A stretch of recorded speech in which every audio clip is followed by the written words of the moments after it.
Are you struggling with low energy or just not feeling like yourself? Do you need to make time for self-care and rejuvenation? Come see us at Elevate You. Elevate You is a hometown medical spa that offers a relaxing environment. We offer aesthetics such as Botox and are your comprehensive source for lab draws, injectable and IV therapies, weight loss consultation, and hormone treatment for men and women. Elevate yourself and set up an appointment today with Elevate You. Located at 105 West 11th Street in Scott City, text or call 872-7675 or find us online at elevateyoumedspa.com.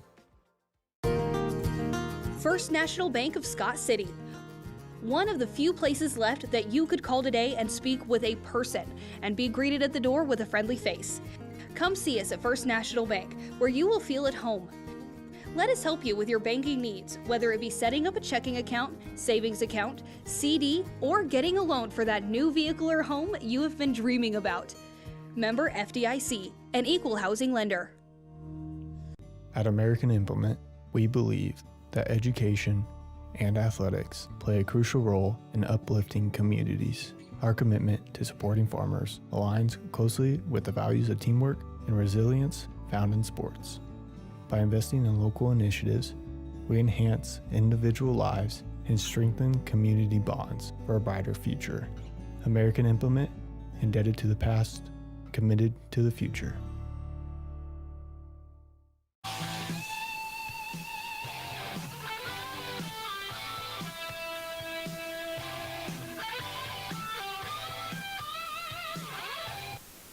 Welcome back to the Scott Community Events Center. Adam Canavy with you on Mix 94.5. Your pregame interview brought to you by Farm Bureau Financial Services with you and Berta Benz in Scott City and Leota.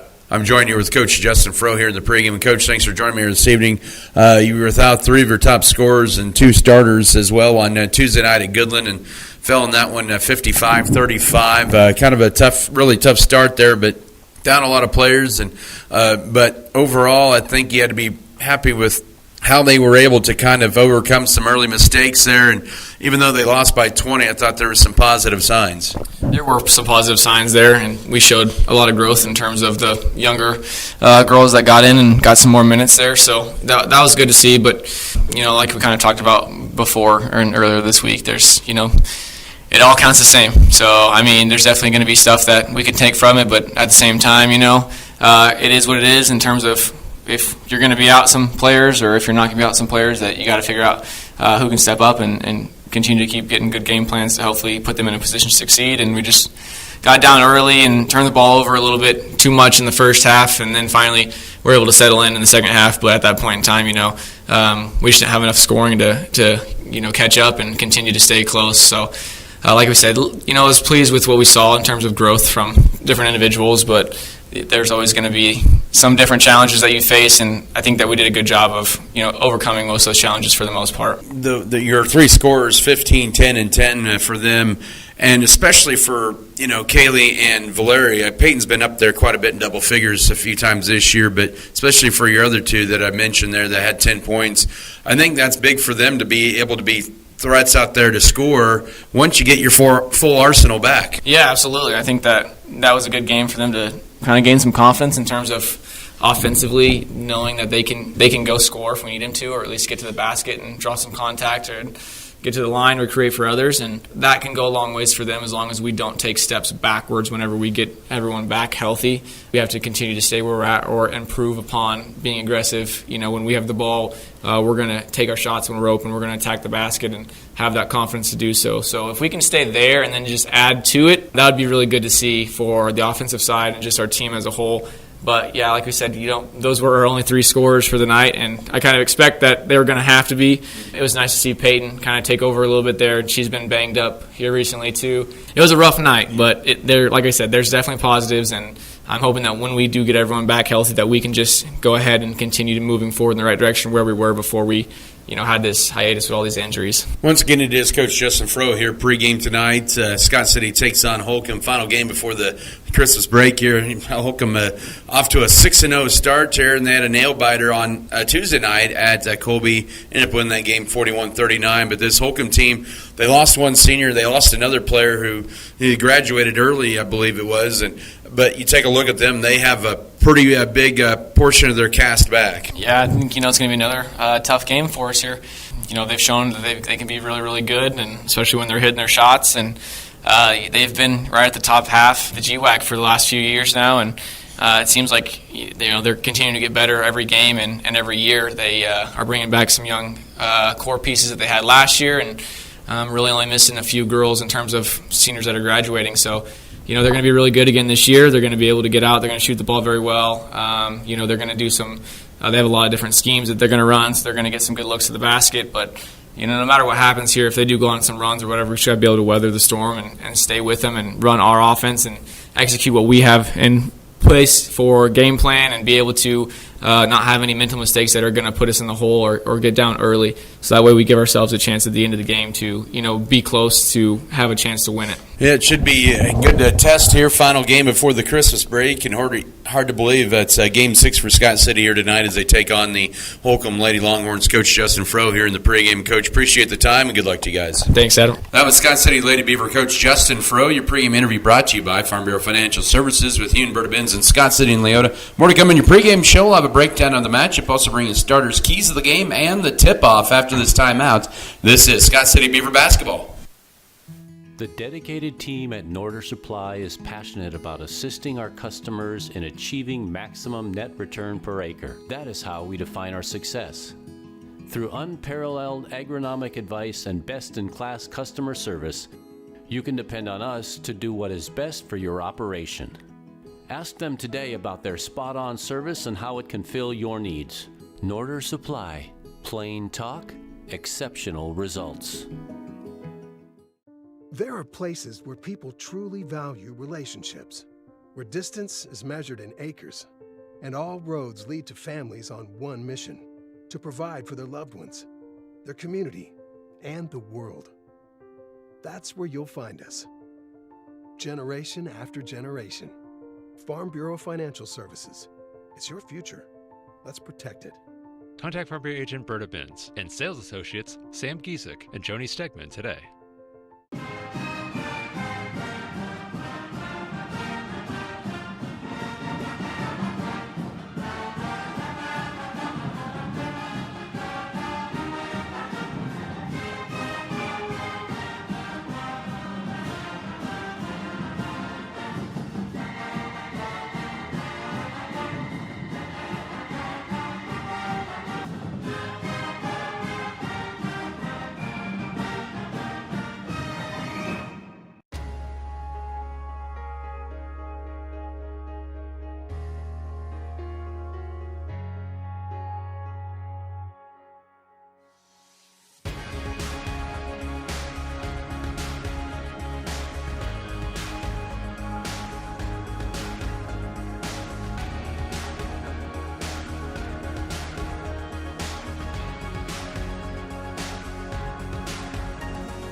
Of Scott City.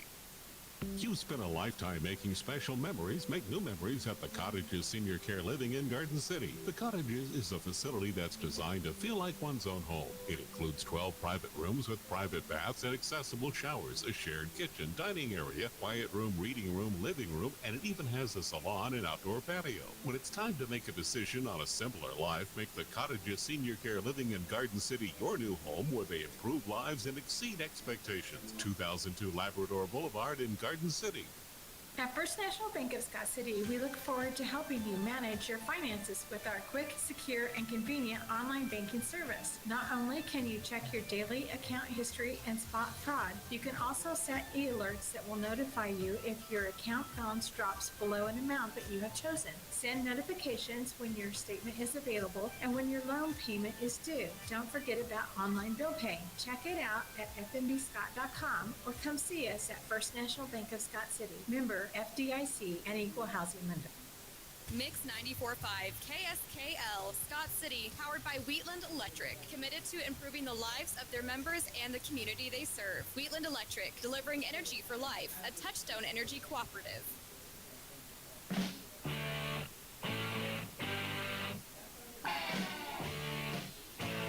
All right, we welcome you back here inside the Scott Community Events Center for this matchup here between Scott City and Holcomb.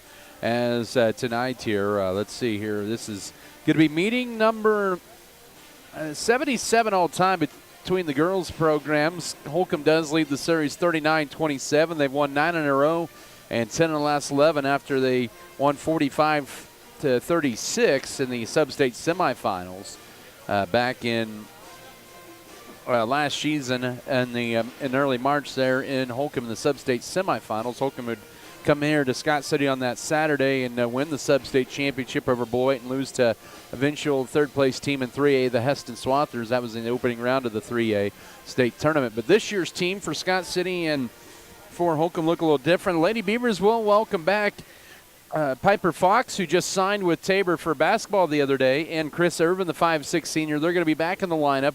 Will not start right away, but they'll get some minutes, and we'll see how far they go along here tonight as they're recovering from their concussions that they suffered last Saturday at Garden City against Lakin.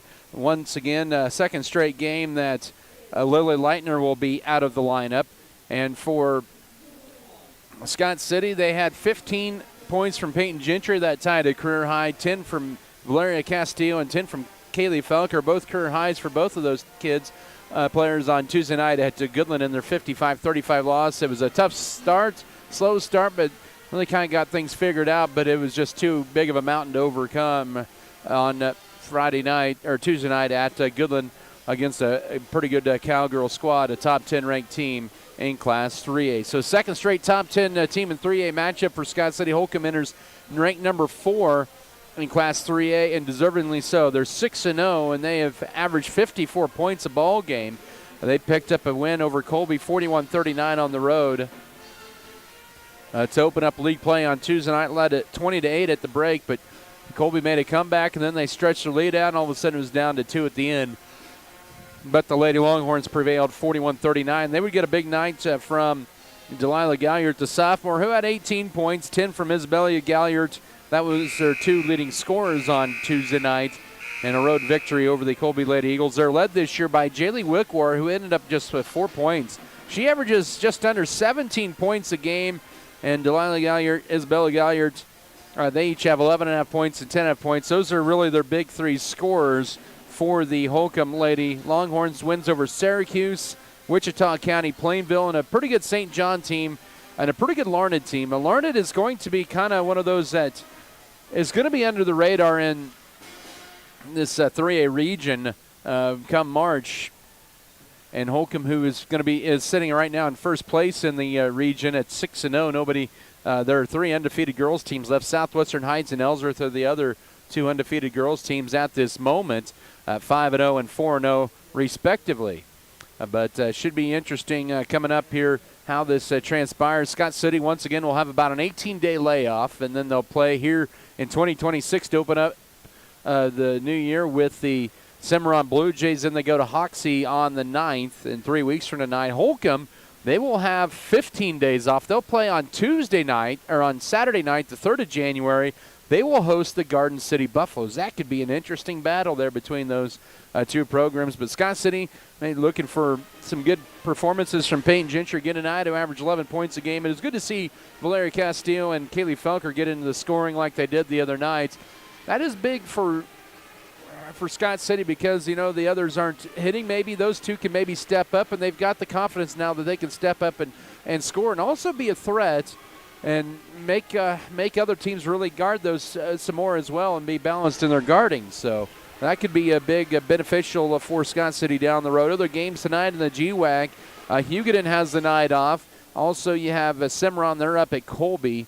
Ulysses is taking on Southwestern Heights. Goodland is currently they're in a tournament at Rock Creek High School. They lost last night to a very good Eudora team by 2. That was a 47-45, something like that. They're taking on, I believe it's Rock Creek tonight in the consolation semis at Rock Creek High School or middle school gym. So that's kind of the matchups in the league tonight. But Goodland, the lone 2-0 team in conference play. And once again, you have Holcomb 1-0, Colby 1-1, Cimarron 1-1, Scott City 0-1, and Ulysses 0-2. Cimarron beat Ulysses girls on Tuesday night. All right, I think we're getting we're moments away from getting started here, so that means we're going to step aside for a timeout. We'll tell you the starters, keys of the game, and the opening tip-off when we come back after this timeout. This is Scott City Beaver basketball. Is it time to change up your ride? Maybe it's time to head to J&R Car and Truck Center in Scott City, where they offer a wide selection of new and used vehicles. Not only do they offer great deals, but they also deliver with unmatched services after the sale. In the back, the service department at J&R Car and Truck Center can take care of all makes and models. So if you're needing a Chevrolet, GMC, or a quality used vehicle, see why J&R Car and Truck Center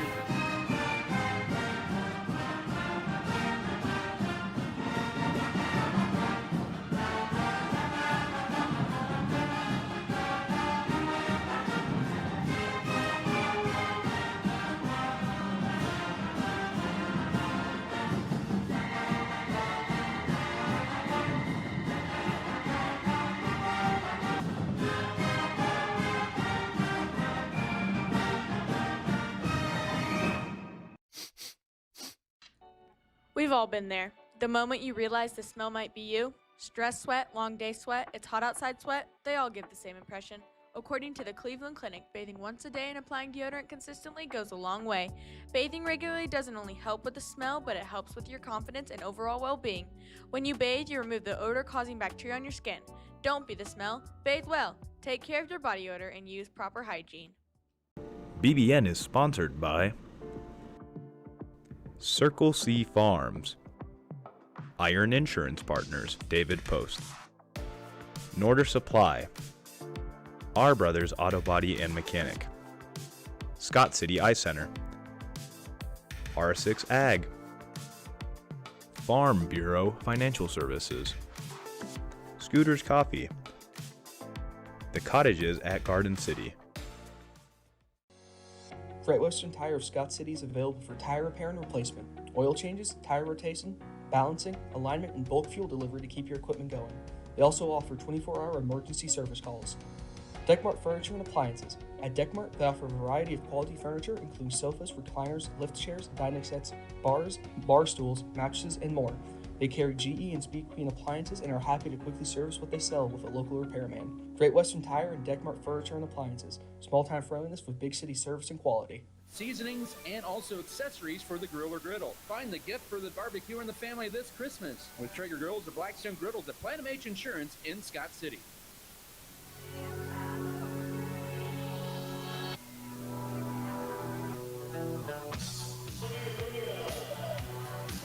All right, welcome back here inside the Scott Community Events Center. Adam Canavy with you here as we get you your starting lineups presented by Security State Bank. For the Holcomb Lady Longhorns, Andrea Artery in her 7th season, assisted by Marcia Van John and Brandon Hill. 6-0 on the year. Delilah Galliard, the 5'7" sophomore, 11.5 points and a 6.2 rebounds per contest. And for them also, Jaylee Wickwar, she's a 5'8" senior, 16.7 points, 3.7 boards a game. Isabella Galliard, the 5'5" senior, at 10.5 points, 4.2 rebounds. Emma Hill, the 5'7" sophomore, 4 points and 3.8 boards a game. And Malia Ruda, the 5'8" senior, 3.5 points and 8.7 boards a game. It is Delilah Galliard, Jaylee Wickward, Isabella Galliard, Emma Hill, and Malia Ruda. For the Scott City Beavers, coached by Justin Froh in his second season, assisted by Tricia Good and Mac Fox. It'll be Peyton Gentry, the 5'9" junior, averaging at around 11 points and 4.2 boards a game. Maggie Heineman getting the second straight start. She is a 5'6" junior, 1.3 points and 1 rebound a game. Payson Campbell getting her second straight start, the freshman, 5'8", averaging just under a point a game and 1.6 boards. Valeria Castillo, 4.4 points, 5.2 boards. She is a 5'5" senior. And Kaylee Falker, the 5'6" senior, 3.2 points, 2.6 boards a game. Peyton Gentry, Maggie Heineman, Payson Campbell, Valeria Castillo, and Kaylee Falker, your starting 5 for the Lady Beavers of Scott City. Onward to our keys of the game, presented by State Farm agent Michael Trower. You go with the proven winner. Keys tonight for Scott City is, I think they're going to have to kind of be awake early on. I think be alert, be ready to go, stay hungry. This is a team that's 6-0 coming in and has been very good here this year so far. Third key for Scott City, just be patient. Don't let them rush you. Those are your keys to the game. Lady Beavers tonight are going to wear those home white uniforms with the navy blue numbers and letters in the lighter blue trim. The Holcomb Lady Longhorns in the road black uniforms. They've got the orange numbers and letters with the white trim, as we're going to see Payson Campbell, the sophomore, and Malia Ruder, the senior, set to jump center here as here we go. And this is going to be Holcomb winning the tap. You're underway as we're underway. Jared Rudy, Dallas Hoover, and David Richter, your officials here tonight. As Holcomb wins the tap, and they will have first possession off a screen. A straightaway triple is off to left, a rebound to Peyton Gentry for Scott City. That was put up by Bella Galliard, the senior. Scott City's first trip down the floor. No score of play, 20 seconds. Castillo up top, goes right with the pass to Kaylee Felker as Holcomb opens up man-to-man. Entry feed in, deflected for Gentry. Saves it as she falls out, but up top it'll go to Castillo. Swings the left to Heineman. Now to Gentry, drives to her right, guarded by Wickwar, puts up the shot wide left, but she draws the foul on Wickwar. That'll be her first, and that'll be the ball game's first foul, and Gentry to the line to shoot two, the 5'9 junior. Gentry on the year, 60% as a team. Scott City, 53%, and the Lady Beavers will lead 1-0 here. It's 35 seconds into this game. Second free throw pending here for the junior. Tied a career high with 15 on Tuesday night at Goodland, and she gets that one too strong. Ruda collects her first board. 1-0 Scott City with the lead. Here's Holcomb down the other way. Here's 7:18 to go in the opening quarter. And a three in the right corner is knocked down by Isabella Galliard. 3-1 Holcomb, 7:10 to go first quarter. A first lead change, and Holcomb play 2-2-1. Full court pressure. Scott City gets in the middle to Heineman, gets it stripped and stolen away. An early turnover on Scott City. The Lady Longhorns with a 3-1 lead in the ball back. 6:55 to go here in the opening frame. Nice cut to the basket. Layup by Bella Galliard and over the backside board for Ruda. And she has 2 points and 2 rebounds as it'll be 5-1 for Holcomb. 6:44 to go first quarter of play. With it is Felker. And now splits the defenders, gets the pass to Castillo, but behind Maggie Heineman, and the pressure has been effective for Holcomb so far in the last trips down, and that's Scott City's second consecutive turnover. 6:30 to go first quarter. It is 5-1 Holcomb. They've hit their last two of their last three shots, I should say. And now here's Isabella Galliard with the runner in the lane, and she has 5. 7-1. They have 7 points here in the last minute or so. 6:14 to go first quarter. Scott City trying to break the full court pressure. They do with Peyton Gentry in the front court right sideline, driving, guarded by Emma Hill. She runs out of real estate and loses it out of bounds, and that's the third consecutive turnover. Now Scott City really has been getting sped up thanks to the pressure of Holcomb and maybe trying to force things a little bit here, but they now find themselves down 6 already just 2 minutes into the game.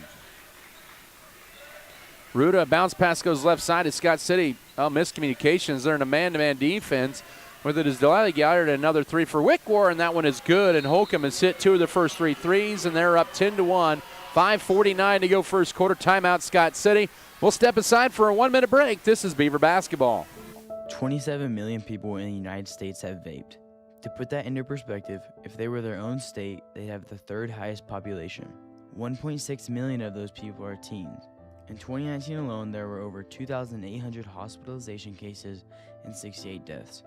According to the American Lung Association, the nicotine in most e-cigarettes is highly addictive and can cause damage to developing brains, affecting attention, learning, and impulse control. If you or someone you know is vaping, you stop immediately.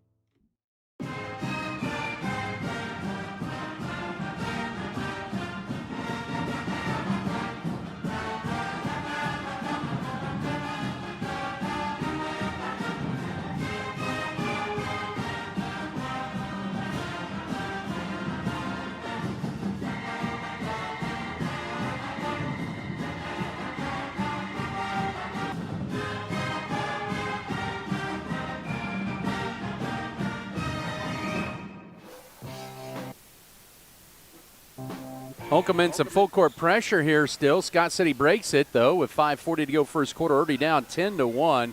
Fox and Irvin to check in. Next dead ball. With it here now is Gentry. Goes to her right in the lane. Her runner bank shot good. Nice strong move. And Gentry hits the deck. Hopefully she's okay. Hopefully she didn't tweak her ankle there. She has all 3 of Scott City's points. 5:20 to go first quarter underneath. The layup for Ruda is good. She has 4, and it's 12-3. 5:18 to go in the opening period. And Scott City sees the full court pressure. Gentry in the backcourt now gets it stripped, and stepping out of bounds that time was Wickward. He'll still stay with the Lady Beavers. Piper Fox, Chris Irvin back in after missing because of injuries on Tuesday night. They're back in the lineup, and now it'll be Peyton Gentry, and I think she may have retweaked that ankle there. She's in some pain there. She's not been 100% all week. Now here's Irvin in the front court here. With it, Scott City breaks the press. Castile will launch a three out high. Misses it wide left and out of bounds to belong to the Lady Longhorns. 12-3 Holcomb already up here. They have hit 4 of their first 6 shots from the floor. Scott City 1 of their first 2, but they already have 3 turnovers. 4:57 to go first period of play. Up top now with it is Isabella Galliard. To Emma Hill, swings it over right wing to Jaylee Wickwar. Wickwar will put it on the floor, guarded by Felker, backs her way in, now flips it over right side to Riley Galliard. Riley Galliard with it now up top, Emma Hill. She'll drive right around Heineman, gets stripped going up, but draws the foul, and she'll get 2 free throws.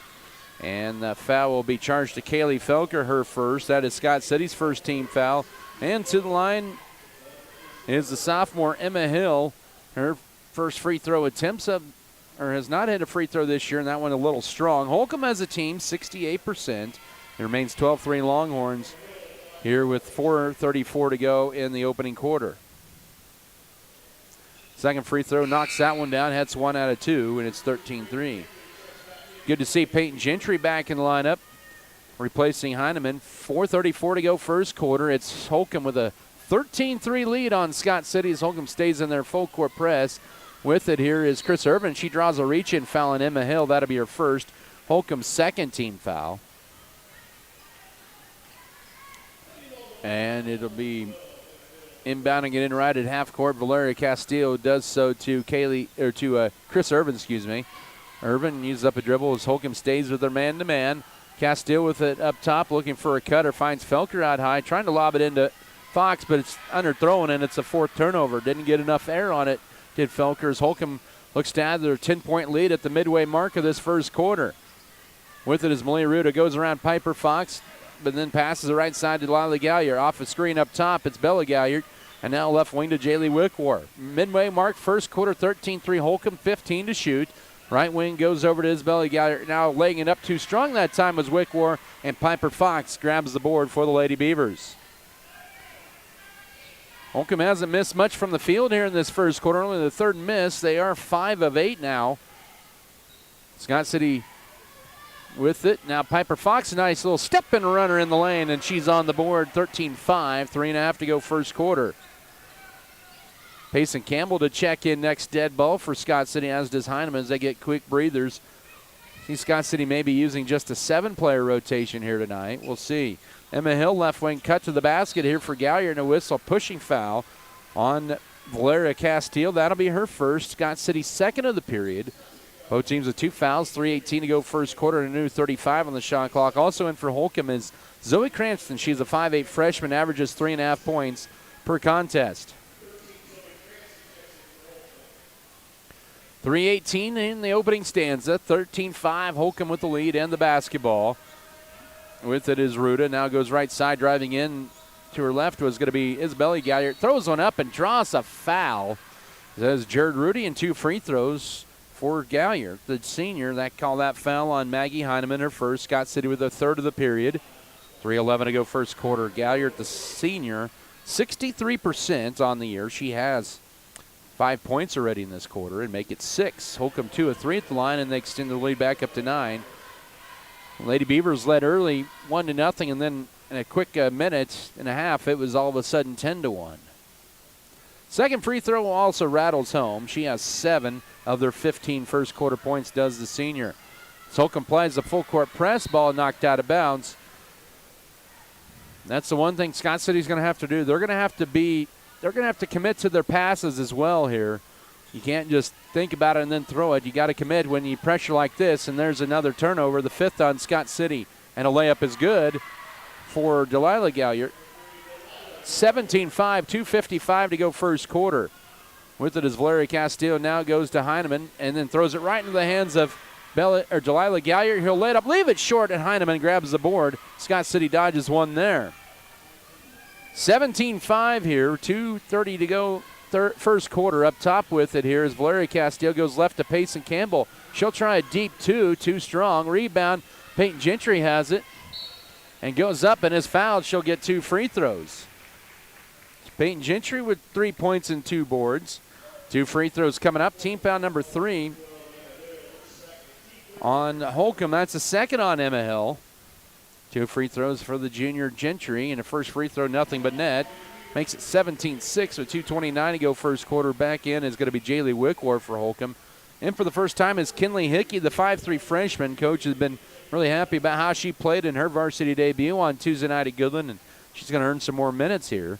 Second free throw off the back iron, crawls off, and Malia Ruda already with 3 boards here in this first quarter. She has all 3 of Holcomb's rebounds. 2:20 to work first quarter, 17-6 for Holcomb. They have the lead in the ball. Left wing in is Jade Artery for the first time. She's the 5'3 junior, the coach's daughter. Right side out high to Isabella Galliard. Now right block, back and Ryan Ruda tried to split the defenders, throws up a wild shot, can't get it. Fight for the rebound, and it's going to be Holcomb's ball on the tie-up. And now Felker gets up. Hopefully she's okay. Looks like he is. And Irvin back into the Scott City lineup for Kaylee Felker here with 2:05 in the opening period. 17-6 Holcomb, new 35 on the shot clock.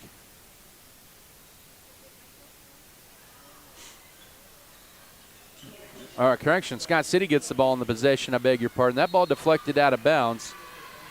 It'll still stay with Scott City. 27 to shoot, 1:58 to go here in the opening quarter. Irvin inbound it right at half court. She can get it in the back court maybe too, so trying to avoid the 5 count. Low pass to Campbell, but she reels it in. Campbell gets it ripped right out of her hands by Ruda, and Scott City already with 6 turnovers here in the first quarter.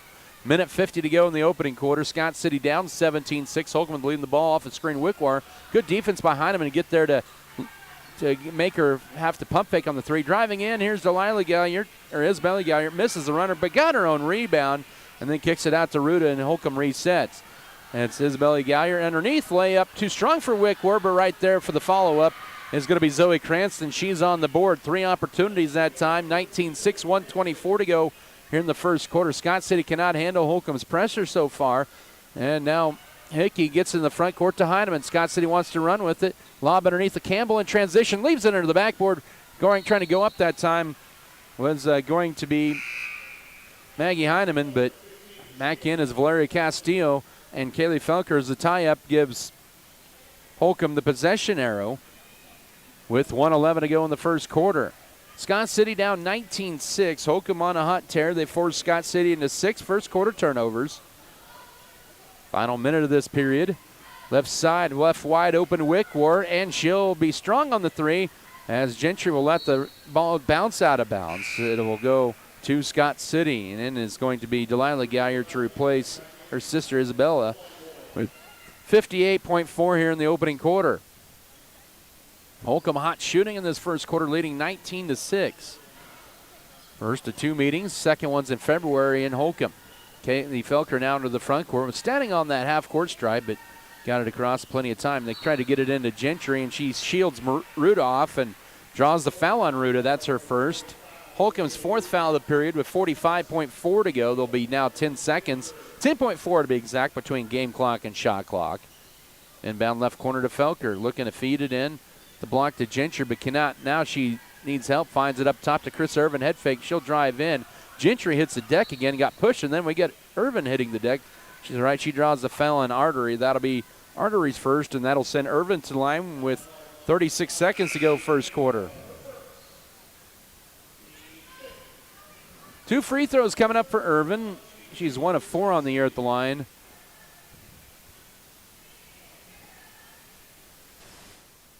First of 2 free throws on the way for her is good.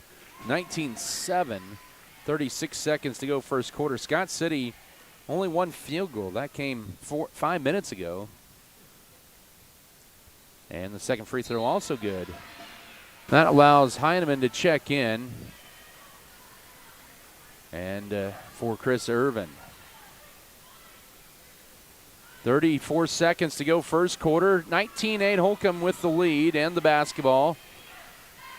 Right wing goes over to Wickwar. Now right baseline pull-up jumper, no good. That was Ruda now with her 4th rebound. And up top, here's the 3 launched. Wide left for Delilah Galliard. First one is put up by Zoe Cranston. Out of bounds. It belonged to Scott City with 16.6. Shot clock is off here. 1-2-2 full court press trap for Holcomb. Castile with it. Lets the defender go by. Low pass for Hickey with 10 seconds. Now back to Castile. Finds Heineman in the front court. Oh, that's going to be over and back, and that'll be turnover number 7. Had the right idea, but didn't wait for her teammate to come back into the front court. 6.9 on the first quarter clock. Holcomb with one more crack at it in the first quarter with a 19-point opening period. And now with is Wickwar with 2 seconds. 1 second, ball deflected, and they will not get a shot off, and that closes out the first quarter. Holcomb started out on a tear, and they haven't looked back, up 19-8 after one. Back in a minute for the second quarter. This is Scott City Beaver basketball. I'm David Post, and I live right here in Scott City. I'm proud to help my neighbors protect their homes, farms, and businesses, because this is my community too. At Iron Insurance Partners, we're here for you on game day and every day, helping you protect what matters most, because your hometown is our hometown. Give us a call or stop by today. At Circle C Farms, we know every bushel counts. That's why we are proud to be a licensed certified seed wheat dealer of AgriPro, LCS, and Kansas Wheat Alliance wheat varieties. Names that deliver strong yields, proven disease resistance, and standability you can count on. From planting to harvest, it's about giving your fields the best start possible. Circle C Farms, your local partner, bringing you seed that works as hard as you do.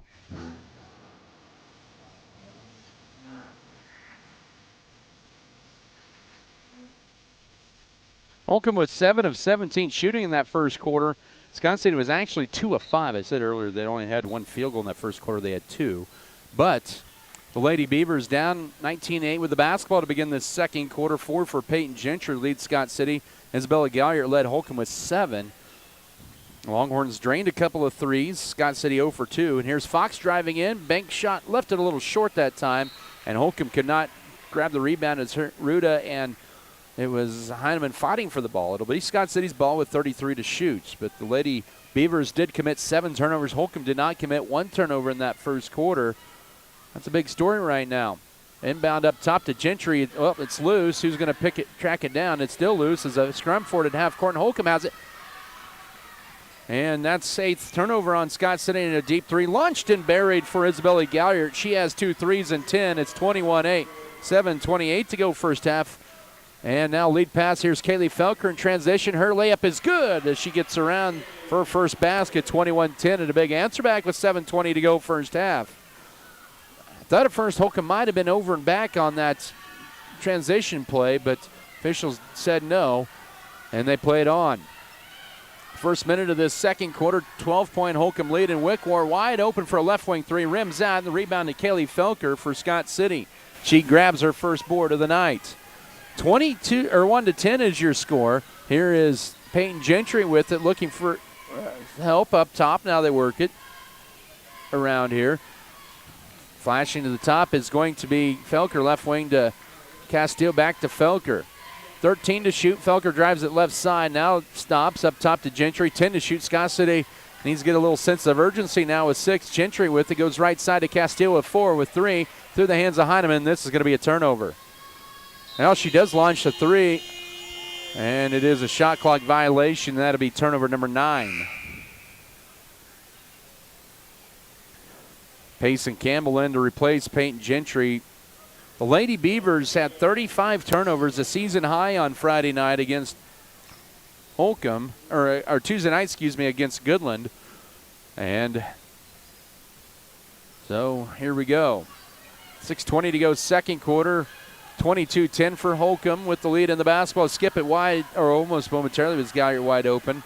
Scott City trying to play looks like a 3-2 look, and Left baseline here, Zoe Krantz. The ball knocked loose, still loose, and it's going to be ripped away by Scott City. That's Holcomb's first turnover. Lady Beavers needed that. They're down to a dozen. 2 minutes into the second quarter. Felker to push it. Oh, she traveled with it. Got a little ahead of herself in the 10th Scott City turnover. In is going to be Kinley Hickey as well as Carissa Irvin. Out will be Maggie Heineman. And who else? Okay. But out is going to be Malia Ruda. She might have got her hit in the face in it unintentionally with 5:55 and they look at her right eye there. But 12-point Holcomb lead in the ball, 22-10. Left side, it goes over to Wickwar. They'll work it up top to Delia Geyer. And now Emma Hill will launch a three off the back and a good box out for Irvin underneath for the rebound. 5:38 to go, second quarter. Scott City down 22-10.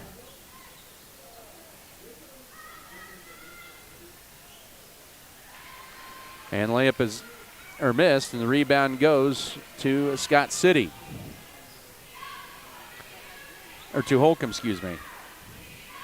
Go right side, 5:17 to go, second quarter. Driving underneath here, and underneath it goes. Shot up from point blank is good for Zoe Cranston, her fourth point. 23-10 as we approach the 5-minute mark of the second quarter. Now Scott City will throw it almost throw it away, and then reaching there is Hill for the foul. And that's going to be her third foul with 5:02 to go second quarter. The first foul of the second quarter for either side. Peyton Gentry in. And Scott City, do they have 5? Yep, out is Irvin and Fox. They have Irvin, Payson Campbell, Kaylee Felker, Kinley Hickey, and Valeria Castillo.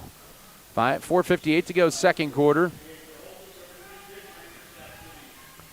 And work it up top now into Campbell. Ball deflected and stolen away in the 11th turnover. Ball deflected by Holcomb. 4:45 to work first half. Scott City down 24-10.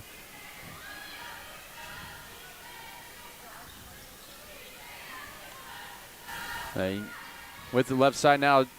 Still almost stolen away. Still loose, but picked up by Wickwar. Finds Isabella Galliard now right side, 10 to shoot with Wickwar now to Delilah Galliard. Drive in now, wrap around, wide open right corner. Three, and bearing it again is Isabella Galliard. She has 3 threes in 13, 27-10 with 4:16 to go first half. And Holcomb has hit 5 threes in this half. Make that 4 threes, but they're up 17 here at the midway mark of this second quarter. Peyton Gentry will not get it across. That's a 10-second violation, and Scott City with 12 turnovers. Holcomb's pressure has been too much here in this half for Scott City. And now back in is Jade Artery. She'll replace Zoe Cranston. And now in for Holcomb for the first time is Blanca Beyer, a 5'3 sophomore. She'll replace Jaylee Wickwar.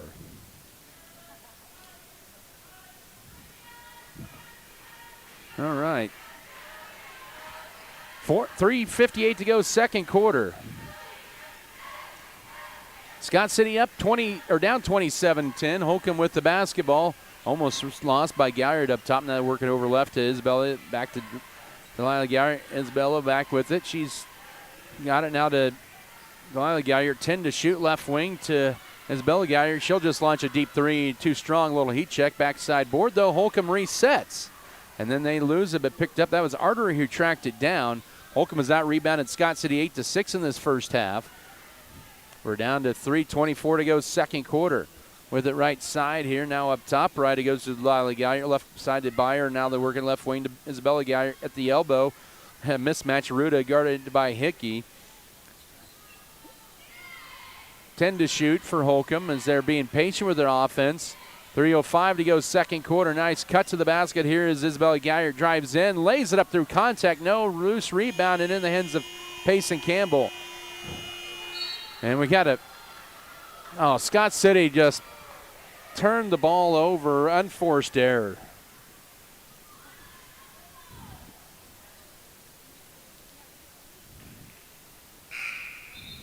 All that work, and they just got the rebound, and then they throw it away.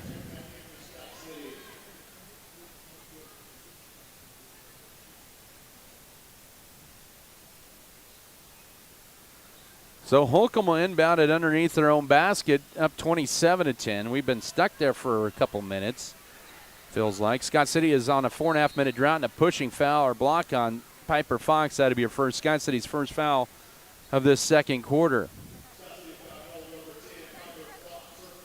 Wickwar and Cranston back in for Holcomb.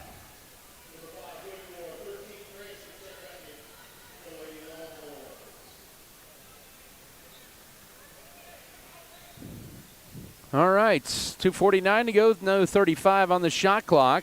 Nice cut to the basket by Wickwar. Leaves it short, but got her own rebound and follows it up. She has a half a dozen, and it's 29-10. 2:40 to go first half. Followed up her own miss that time. Scott City getting torched on the boards here, but deflected, picked up by Hickey underneath. She'll just go up and score it. Her first varsity points of her young career. 29-12 with 2:27 to go second quarter, and that breaks a little drought there for Scott City of about 5 minutes. 2:20 to work before halftime. Right side, here's Ruda, high off the glass, halfway in and out. Fox deflected, picked up by Ruda, who lost it out of bounds, and it belonged to the Lady Beavers. Holcomb has not got out of this pressure defense when they've been able to set up. Hickey's going to run it, lobs it over right side to Heineman, catches it, bank shot, no, almost got her own rebound. She gets bumped by Ruda. That's Ruda's second, team second of the period. And that comes with 2:03 to go first half. So Scott City will reset here, down 29-12, 2:03 to go before halftime. Now working around up top, here's Ruda, or correction, the wrong side here, Hickey. Now push, but pick up here, Irvin, pull up, runner left lane line, no. Rebound, Fox trying to get it, and she does so. And Scott City will reset. Here's a three for Gentry. It decides to bounce in. Her second three of the year. She has 7, 29-15, 1:43 to go first half. And a good good offensive set that. Couple of offensive boards for Scott City, and it results in 3 points. 90 seconds left before halftime. Driving right baseline, ball deflected, but right there at the right time is Zoe Cranston. She has 8, 31-15, 1:22 to go first half. Talking about being right place, right time, she definitely was. And in the front court right, here's Peyton Gentry. Spin move now, she'll just drive in and take it all the way. Too strong, got her own rebound, puts it up. Can't get it to go either. That's going to be last touch by Scott City. And it'll belong to the Holcomb Lady Longhorns. 31-15, 1:07 to go before halftime. Holcomb with the basketball. Scott City applying a little pressure in the backcourt. With it, here's Delilah Gallagher. She'll race it with authority across the half-court stripe. Lobs underneath the Cranston. Gets tied up going up, and it'll still stay Longhorn basketball. 58.3 to go. 26 to shoot.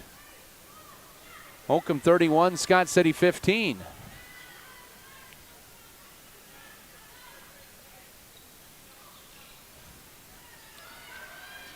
Lob underneath, shot up is good. That time Wickwar with 5, 33-15. 50 seconds to go before halftime. Lady Beavers down by 18 with the basketball. Fox into the front court with it, gets over to Gentry. Looking to survey, lob miscommunication, and Scott City with another TO. Shot clock off, 30 seconds to go second quarter. 33-15 your score, cutting the basket. Now right side, here's Wickwar for a three. No, rebound Gentry on the run for Scott City. And she may take this one all the way. She'll go around Isabella Galliard and scored and won. Gentry with 9.5, and it's 33-17 with 20.6 to go before half. As I mentioned, Isabella Galliard committed the foul, her first. And good job by Scott City pushing at that time in transition. And they get the baskets pulled within 16. Fox and Irvin will exit. It's Campbell and Heineman back in there. Free throw for Gentry. No. Rebound into the hands of Malia Ruda, already her 5th board of the half. Shot clock off. 15 seconds to go first half. Scott City down 16, 33-17. Lob underneath, and a shot is up and sneaks in for Cranston. She's had a half. She has 10.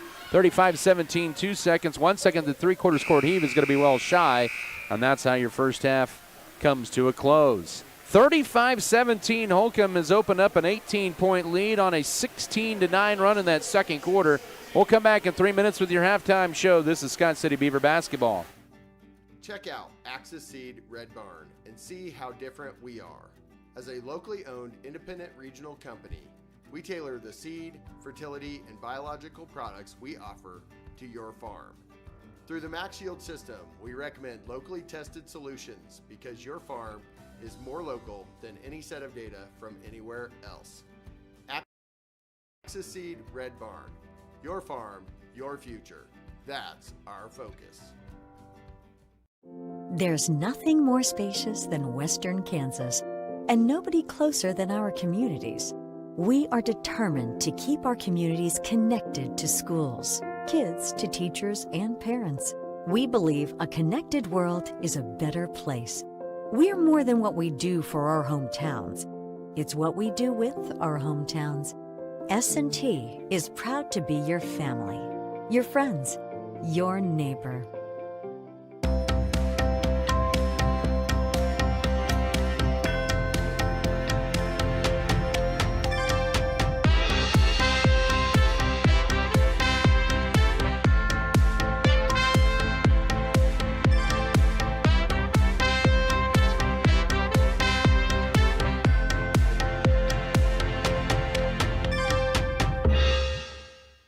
Welcome back to the weekly news. I'm Sergio Martinez. And I'm Junior Meza.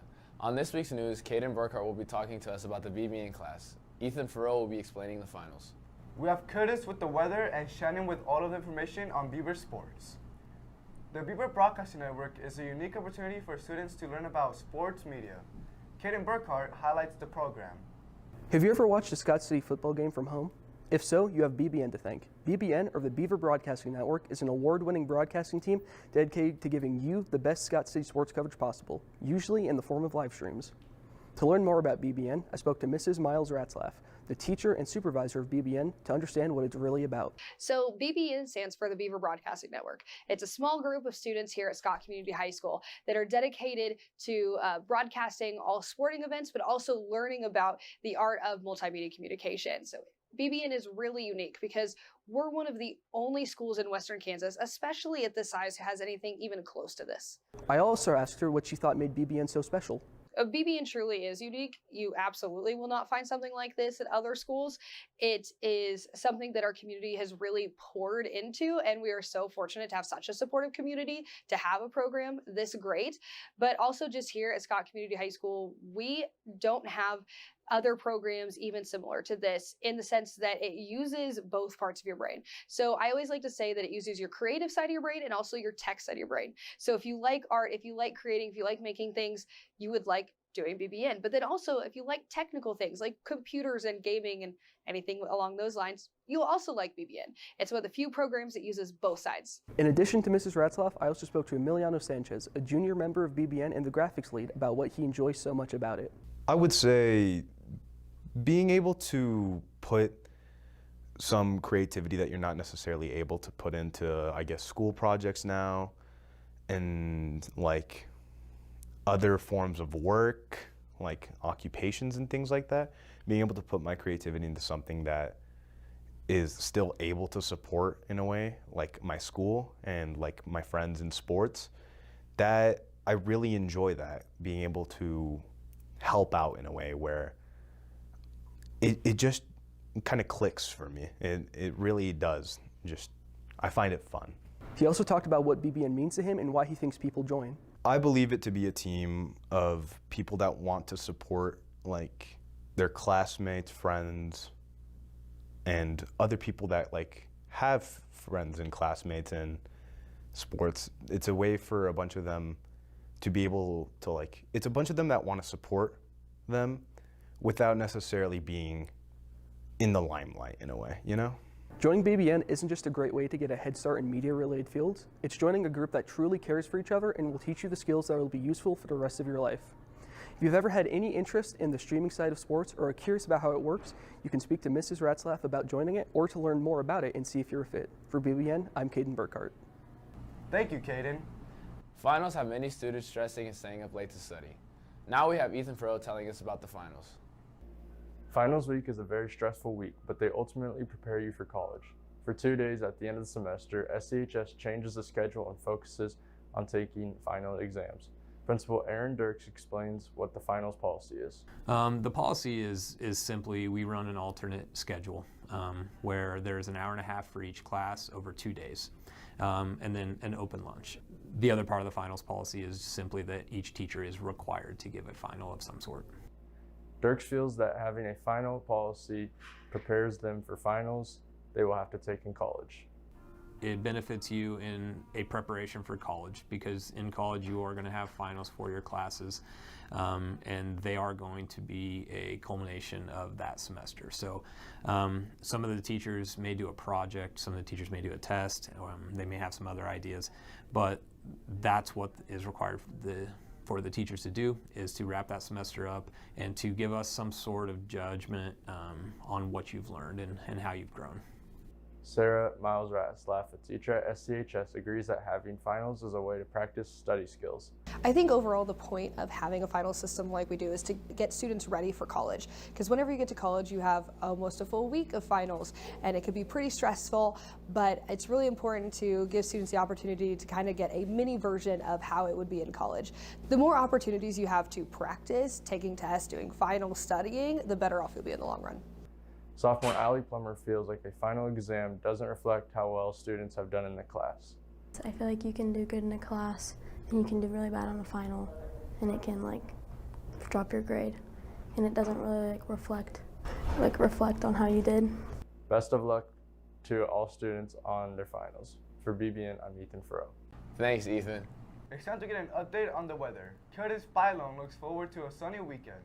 Thanks, guys. Going into this weekend, it looks like temperatures are mostly going to be sunny. Today, Scott City has a high of 64 with 11 to 15 miles per hour wind, and a low of 36 with 10 miles per hour per wind. Saturday, temperatures are mostly sunny with a high of 52 with 8 to 14 miles per hour of winds, and a low of 24. Sunday, the temperatures are mostly sunny with a high of 52 and a low of 30. Have a great weekend. For BBN, I'm Curtis Bailon. Have a Merry Christmas. For BBN, I'm Junior Meza. And I'm Sergio Martinez.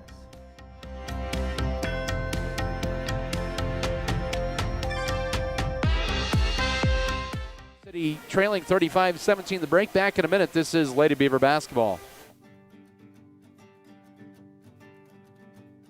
Axis Seed Red Barn is your locally owned and operated Axis Seed independent regional company, using local data to bring you top-performing seed, fertility, and biological products tested and proven to perform right here in Western Kansas. Axis Seed, your farm and your future. That's our focus.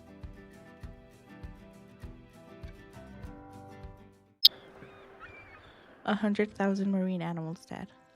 171 trillion pieces of plastic in ocean waters, all because of us. According to the United Nations Environment Program, an equivalent of 2,000 garbage trucks full of plastic are dumped into the world's waters each day. In 2018, microplastics were found in the organs of more than 144 aquatic species.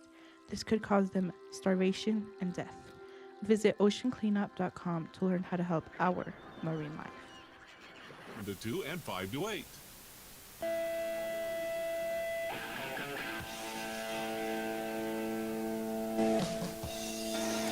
All right, welcome back here inside the Scott Community Events Center here. Girls are currently wrestling at the Hoisington Girls Corner Classic. They are in 4th place right now, but they're still kind of doing some round-robin stuff, I believe, and then they'll have their bracketed placing. And then boys will be wrestling tomorrow at Abilene. That'll begin at 9 o'clock there at Abilene High School tomorrow morning. So pretty tough tournament there this year. And let's see, second half here about to begin here. Scott City down big, 35-17. I thought they trailed by 18 here at the break, and see what they can do here in this third quarter. As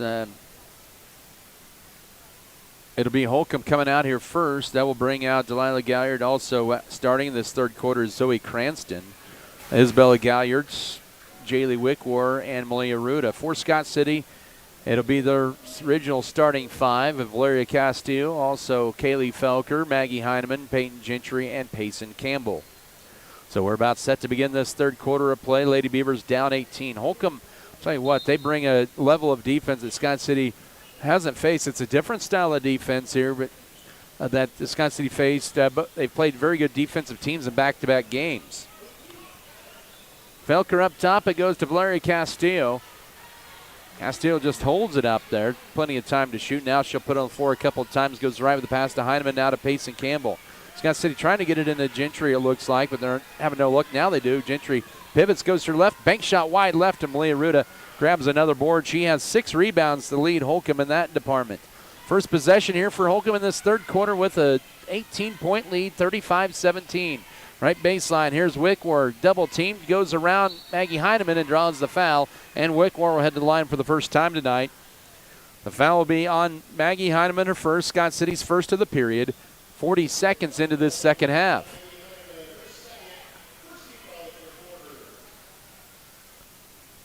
Wickwar 83% of the line. Holcomb's first free throw attempt since the first quarter, and that one rattles halfway in and drops out. She has 5 points, averaging just under 17 a game. Second charity toss. That one rims off, but Malia Ruda crashes the boards for Holcomb, and they have another possession. Up top, it'll go to Isabella Galliard. They're working around left side. Zoe Cranston, ball deflected out of bounds. Holcomb will keep it with 26 to shoot. Malia Ruda last year, remember her, she really improved from really the second game against Scott City to postseason. She might have been probably that piece that helped Holcomb get to the state tournament a year ago, kind of blossomed. Doesn't score a whole lot, but does a lot of other things like the rebounding. Very good rebounder. She has the ball out high, not a three-point threat. I don't know if she's attempted a three-pointer in her career. Now up top it goes.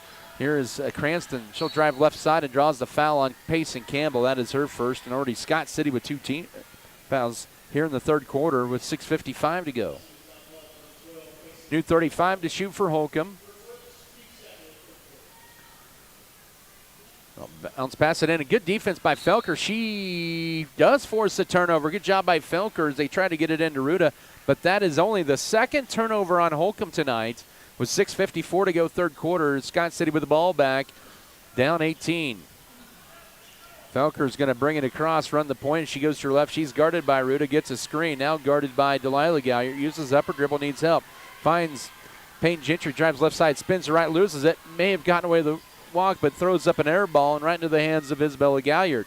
Her second board of the night. Holcomb down the floor with it. We're 90 seconds into the third quarter. 35-17 Holcomb lead. No score yet by either side here in this second half. Right wing to Ruda. Guarded tightly by Felker. Goes to her left for the pass now to Cranston. To Delilah Galliard. Back up top to her sister Isabella. Bella holds it.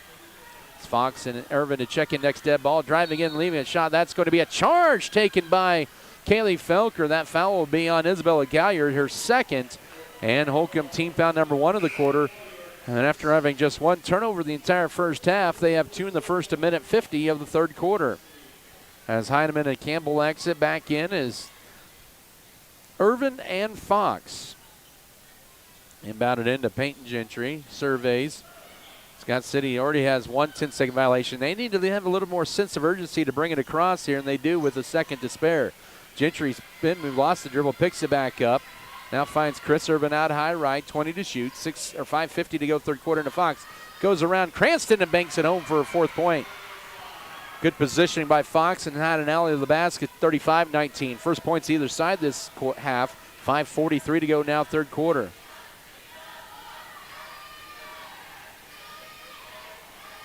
Holcomb will pull it back out here. Miley Galliard, the sophomore, now hands it off to Malia Ruda, now gives it over to Wickwar. She drives left side, now to Cranston, the southpaw from 17, left side, no. But the backside board and put back in by Delilah Galliard. She's on the board for the second time in this game. She has 4, and it's 37-19, 5:18 to go third quarter. Peyton Gentry into the front court, now uses upper dribble, needs a cutter, finds Valeria Castillo, goes to her left. She'll drive in, take it to the rack, her runner wide, and the rebound into Malia Ruda for Holcomb, and a whistle and a foul. That'll be on Piper Fox. That'll be her first. Her second, and the team's third. In will be Cammie Wenderland for the first time. She's going to be in for Peyton Gentry. The senior, 5'5". Third game this year for Lady Beavers, a 5:02 here in the third. 35, or make that 37-19 for Holcomb. Now baseball pass this down the floor. It's going to be caught, and then May got away with a push that time on Cranston. They let it play through. Now underneath the Ruta, it goes to her left, lays it up, but she's fouled. She'll get 2 free throws as she hits the deck. The foul will be on Kaylee Felker. That'll be her second. And already Scott City with 4 fouls after having 4 fouls the entire first half. 2 free throws for Ruta, and she has 4 points and 8 rebounds tonight, but she struggles at the line, just 20% through the first 6 games unofficially. Holcomb tonight has struggled at the line, but as I say that, she hits the free throw and makes it 38-19. 4:53 to go for third quarter. Matches Holcomb's largest lead of the night. Second charity toss is short. Rebound block out by Valeria Castillo, who's a team leader in rebounds. That's just her second board of the night. 4:45 to go third quarter. Holcomb has matched the largest lead at 19, 38-19. Here's Valeria Castillo, drives to her left. Looking to drive in, is cut off, still weaving with it. Now finds it up top to Chris Irvin. She'll drive in, jump stop, throws it up, and she's fouled as she hits the deck. You just don't want her to hit her head on the deck. Team foul number 2 on Holcomb this quarter. Malia Ruta whistled with a personal foul, her third. 4:33 to go third quarter. Irvin back to the line. That's where she has her points tonight, and that one will spin off. Scott City now 4 of 8 from the line. In is Emma Hill to replace Jaylee Wickwar, and out is Castillo, and in is Kinley Hickey for Scott City. 4:33 here in the third. Second free throw is good. She has all 3 points there and is 1 out of 2, or 2 out of 3. Make that 3 out of 4 from the line. 38-20 with 4:33 to go here in the third quarter. As out is Fox and Irvin, and Payson Campbell and Kaylee Felker return to the lineup. An 18-point Holcomb lead, 4.5 here in the third quarter. 38-20. Almost losing it was Cranston. She does reel it back in up top to Delilah Galliard. She's guarded by Payson Campbell. Scott City in man-to-man defense. Ruta left elbow, nice give. Here's the layup and good. Executed well. Galliard now with 6 in the game. It's 40-20 at the 4:12 mark of the third quarter. Holcomb's largest lead of the night at 20. Peyton Gentry's going to push it across. She may take this one all the way. She drives around. And they're going to get the blocking foul, Malia Ruta. That is her 4th foul with 4:04 to go here in the third quarter. And Holcomb's 3rd team foul of the period, as in will be Jaylee Wickwar. So Wickwar will check in for Ruta, who exits with 4 fouls. Emma Hill out there for Holcomb has 3. Felker to try to inbound it in, does so to Peyton Gentry. Now to Kinley Hickey out high right. 4 minutes right at the midway mark. Nice cut to Gentry, goes to her right, trying to go over Wickwar, and she rattles it in for her 11th point, 40-22. 3:50 to go third quarter. Gentry's having a nice back-to-back games, 15 on Tuesday night and 11 tonight. She has half of Scott City's points here at the 3:40 mark of this third quarter. Lady Beavers down 18, 40-22 off a screen right side to Delilah Galliard.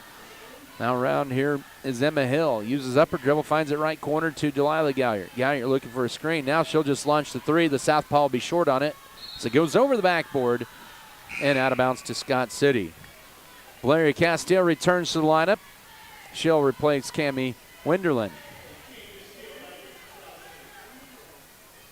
Here with 3:28 left in this third. 40-22.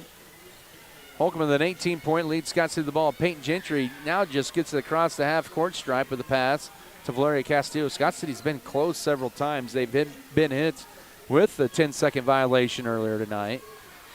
Kinley Hickey uses upper dribble, almost walked with it, now needs help. Does find Valeria Castillo. Oh, she stepped out of bounds. That's Scott City's first turnover of the third quarter and the 15th of the night. So Lady Beavers, nearly 5 minutes in the third quarter with their first turnover this half, as now they have 15 on the night, and they're doing much better taking care of the basketball. 3 minutes to go, third stanza, 40-22 for Holcomb, and the ball back. Around his screen is Delilah Galliard out high to Wickwar. Now gets it to Isabella Galliard. Driving strong to the rack and laying it up on the right side is Jaylee Wickwar. She now has 7. 42-22, 2:40 to go third quarter. Our first points of this half, and now Scott City almost turns it over. Up top, Castillo, she'll attack. Now pivots, hands it off to Gentry. She gets fouled from behind. That'll be team foul number 4 on Holcomb. So now both teams have 4 fouls in this third period.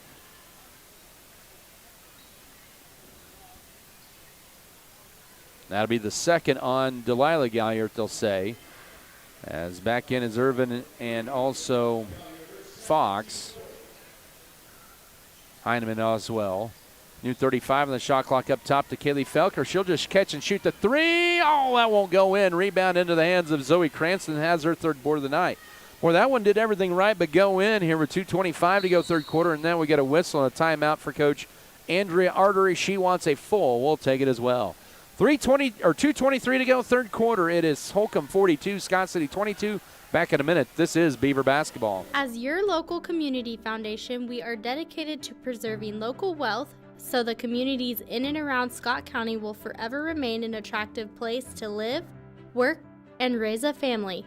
We respond to the needs of our community through grant making, scholarships, and other special projects. Visit us online at scottcf.org.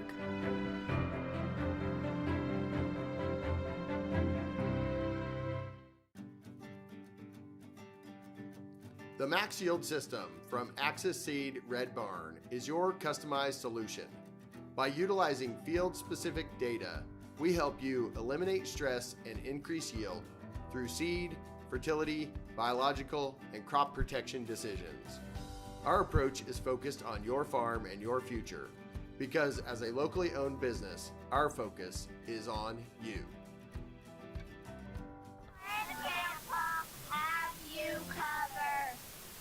Mix 94.5 KSKL Scott City, powered by Wheatland Electric, committed to improving the lives of their members and the community they serve. Wheatland Electric, delivering energy for life, a Touchstone Energy cooperative. Out of the timeout, it is Holcomb ball. 2:18 to go third quarter. Give and go here to Wickwar, and she is double teamed, but she draws a tie up. Good defense by Scott City. Holcomb will retain possession with 18 to shoot. It's 42-22 Holcomb. 2:13 left in the third period. This game was an 18-point game at the half. 8-6 run for the Longhorns here in the first 6 minutes of the second half. Ball deflected, and Scott City got their hands up, and they forced turnover number 4 on Holcomb. That's their first steal of the night. As we approach 2 minutes to go third quarter, Heineman right corner to Peyton Gentry. Wanted to launch a three, but quickly guarded. Now she gets a screen, goes to her left, and fires a three off the back iron. Great position by Felker. Had it, and they'll loosen the paint. Gentry picks it up, and she can't get that one to go, and the rebound to Delilah Galliard for Holcomb. Couple opportunities there for Scott City, but unable to. And now driving in, a layup left side. No, rebound into the hands of Gentry off of the tip, put up by Isabella Galliard.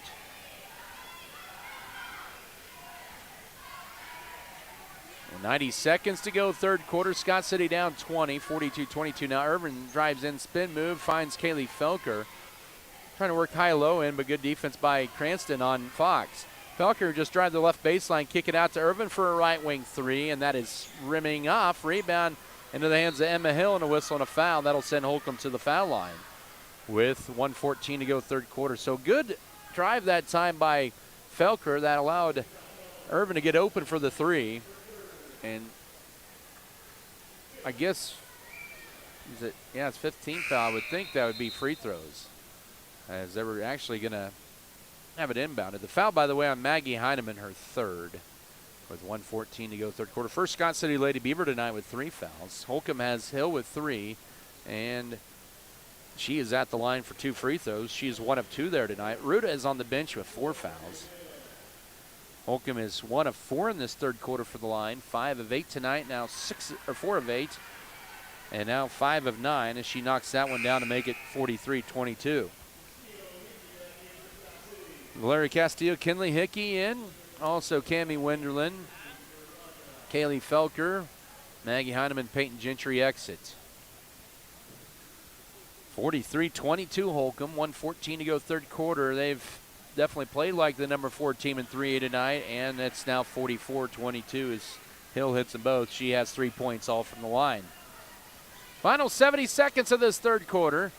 With it now it's Hickey up top to Valeria Castillo. Holds it now left corner to Chris Irvin. Now working around to Hickey all through her hands, and she saves it, but right to Holcomb, and they have their 16th turnover of the night. Final 50 seconds of this third frame. Holcomb with a 44-22 advantage. Now driving in, here's Delilah Galliard, and she'll lay it up on the right side. Her 6-point, 46-22. 6-point of the quarter, 8th for the game. 35 seconds to go, third quarter. About 4 seconds between game clock and shot clock. Chris Irvin with it out high. Nice pass into Winterland to Fox. She'll drive the right baseline. Her runner is good. She has 6. 46-24. 20 seconds to go, third period. The Lady Beavers with the basket to end a little 6-0 Holcomb run. But shot clock off. Holcomb going to drive in and draw a foul on Fox. That'll be her third. With 12 seconds to go, third quarter, and back to the line go the Lady Longhorns. Isabella Galliard, the 5'5" senior, with 2 free throws coming up here. Second trip to the line, had 13 points that first half, and now has point 14 as Holcomb leads 47-22, 12 seconds, third quarter. Ulysses girls trailing Southwestern Heights at the break. The Lady Mustangs, by the way, are undefeated. That second free throw rims down. The rebound to Piper Fox, who collects the rebound at 16-12 at halftime there. 5 seconds to go, third quarter. With it is Valeria Castillo with 3, Hickey with 2, shoot it 1, and Scott City will not get a shot up in time, and that's the end of your third quarter. Holcomb has extended their lead here after 3 quarters, 47-24. They lead the Lady Beavers of Scott City. We'll come back in a minute. This is Scott City basketball.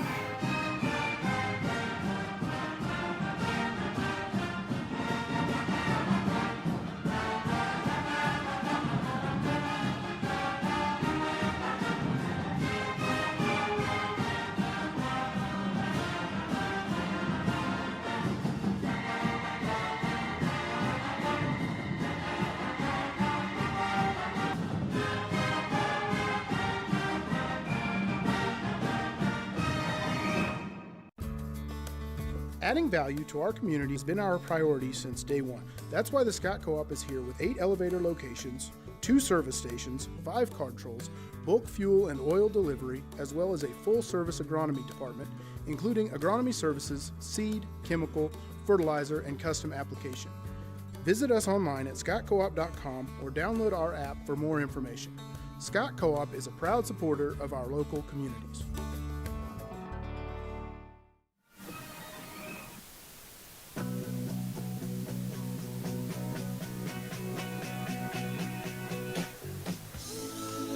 Fourth quarter set to begin. It's 47-24. Holcomb with the lead, and it'll be Scott City's ball to begin the fourth quarter. Holcomb led tonight. Isabella Galliard, the 5'5" senior, with 14. Zoe Cranston's added 10. For Scott City, it's Peyton Gentry leading the way with 11. Holcomb 6-0 on the year, 1-0 in the league. Scott City 1-4 overall, 0-1 in conference play. Kinley Hickey, Valeria Castillo, Piper Fox, Cammie Winterland, and Chris Irvin out there for Scott City. The ball deflected out of bounds. Jaylee Wickwar, Isabella Galliard, Delilah Galliard, also Zoe Cranston and Emma Hill in for Holcomb. Up top, Irvin goes spin move, drives in. Holcomb in a 2-3 zone. Winterland will launch a deep 2, miss it wide right, but right there's Irvin right at the left block, and she has her first field goal and 5 points. 5 points and 2 boards for her, and it's now 47-26, 7:35 to go. So good offensive rebound and putback for Scott City. Driving in the right block, Galliard finds it in the paint. Deadens off the back iron for Cranston, but got it on her own deflection, and it's a whistle foul on the floor after the rebound. Scott City's first team foul of the fourth quarter. Kinley Hickey picks up the first personal. Another 35 on the shot clock for Holcomb. Andrea Arter in her 7th season.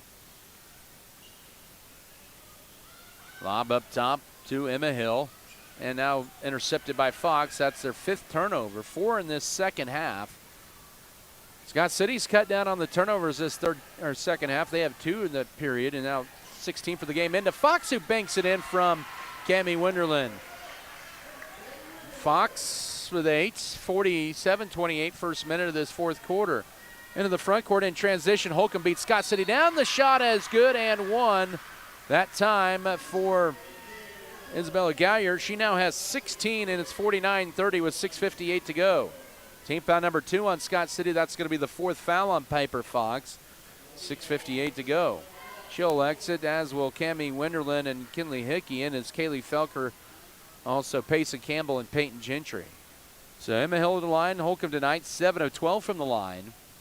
And lead it by 21, and that stays that way. But the rebound to Wickwar, and then ripped away by Kaylee Felker. Holcomb 6 turnover. Good job ripping that away by Felker. For Wickwar, gotten the rebound. Scott City with the ball down 21, early fourth quarter, 6:45 to go. With it is Irvin. Goes left with the pass to Kaylee Felker. Felker holds it, surveys. Now we'll go into Campbell. Goes to right up top. Castillo got ahead of herself, and she commits the travel for the 17th Scott City turnover. Had the right idea, but got to step 2 before taking step 1. And back in lineup is Maggie Heineman.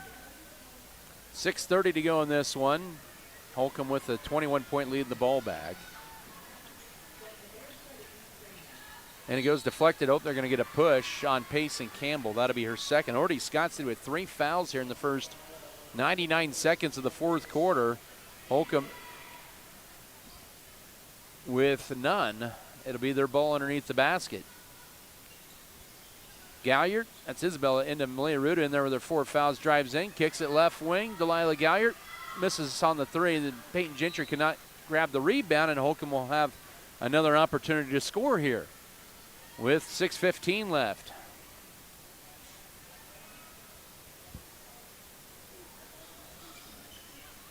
.30 to shoot off a screen. Here's Isabella Galliard. Drives in her runner. It drops in. She has 18. 51-28, 6:04 to go. Back to a 23-point Holcomb lead. Scott City scored the first two baskets of the fourth quarter. Now steal up high, back-to-back Scott City turnovers. And then Isabella Galliard lost it. Now she's stuffed by Gentry, but the backside board there to Delilah Galliard, and she's fouled going up, and she'll have 2 free throws.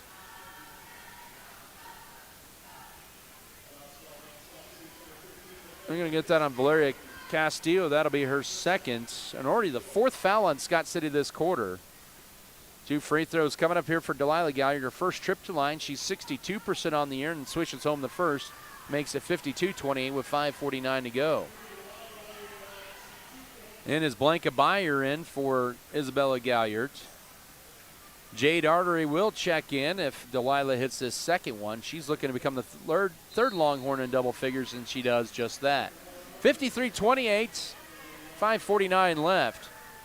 And Holcomb applied some full court pressure off the inbounds. Castillo to get it in to Peyton Gentry. Gentry will bring it across. Just some token full court pressure off the inbounds. And she'll get it across. Now to Valeria Castillo. Goes left with the pass now. Kaylee Felker into Peyton Gentry, but we have a foul.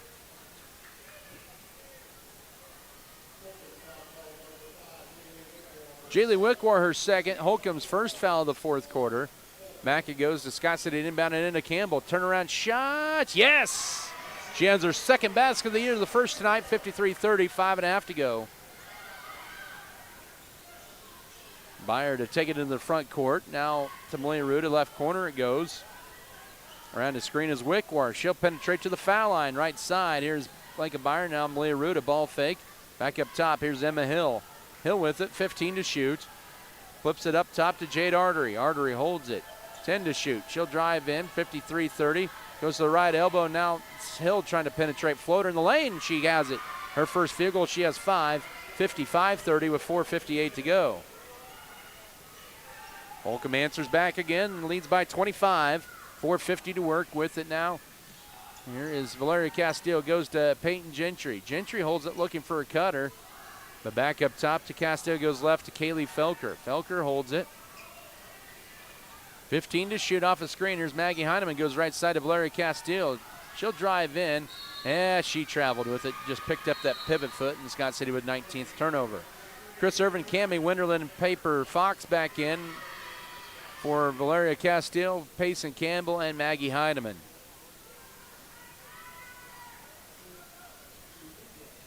Holcomb to inbound it into Malia Ruda. Oh, she looked like she stepped out of bounds, but she did not. That was very close. And now Wickwar steps out of bounds. That's a credit to the defense that time for Kaylee Felker, and Holcomb commits turnover number 7.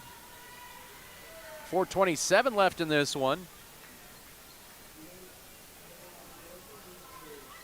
Ball into the front court for Scott City, down 25.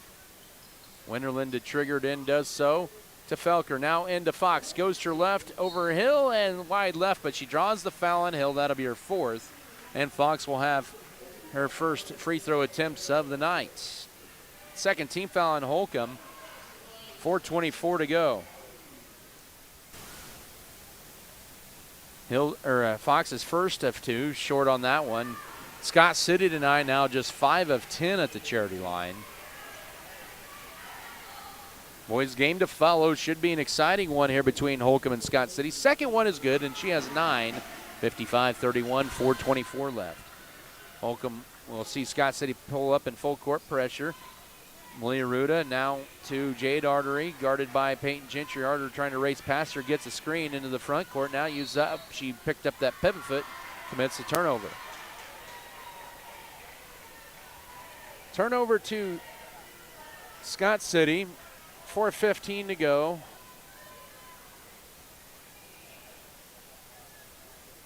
Scott City looking to inbound it in. They get it in to Krissa Irvin as we're near the midway mark of this fourth quarter. Lady Beavers down by 24. Irvin with the spin move. Now up top with it. Needs help. Finds Fox. Goes to her right on a mismatch. Bank shot. Yes, she's got 11. Second Lady Beaver in double figures. 55-33. 3:58 to go. As we're at that midway mark of this fourth quarter. Now, Holcomb almost lost it up top. Wickwar hit the deck, and then we get a timeout taken by Coach Andrea Artery with 3:47 to go. Is it a full timeout? Yes, it is. We'll come back in a minute. Actually, let's just keep it right here.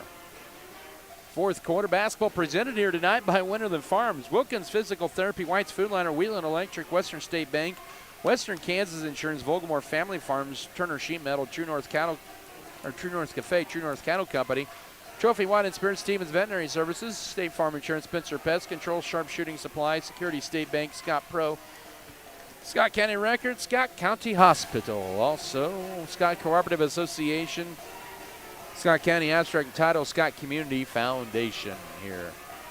55-33, Holcomb with a 22-point lead. Scott City will get the ball back out of the timeout here.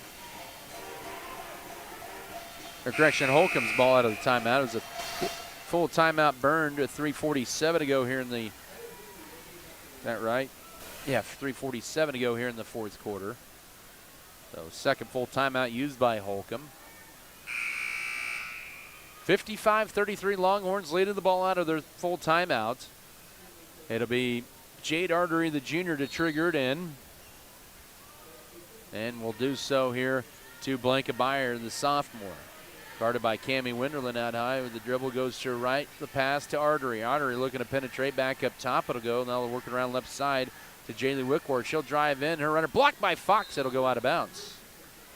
Good defense that time by Scott City. Good block that time by Fox. As the ball will decide to trickle onto the other end of the court with 9 to shoot. And good work by Payne Gentry. She'll flip it over to Rudy. I think she deserves a hustle award for that one. 9 to shoot, 3:33 here in the fourth. Inbound into Malia Ruda, playing out there 4 fouls. Felker trying to get the steal, and she does. 2-on-1 numbers, lead pass. Here's Winterland. Bank shot, yes! Her first points of the year, and I believe her first points on varsity. 55-35, 3:20 to go.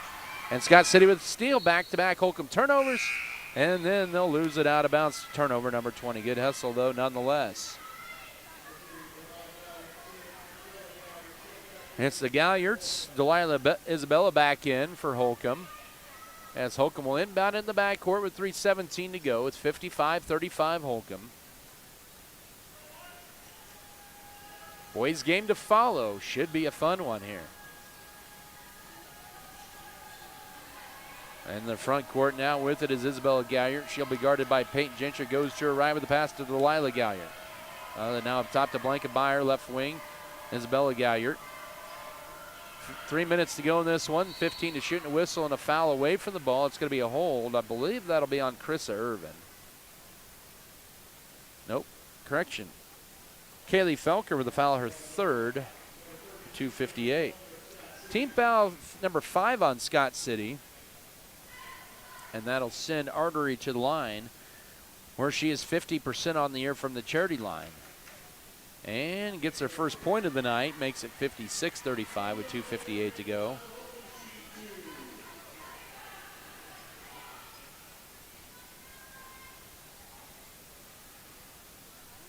Second free throw off the heel, so she is a true 50% free throw shooter, and Peyton Gentry will secure her 6th rebound.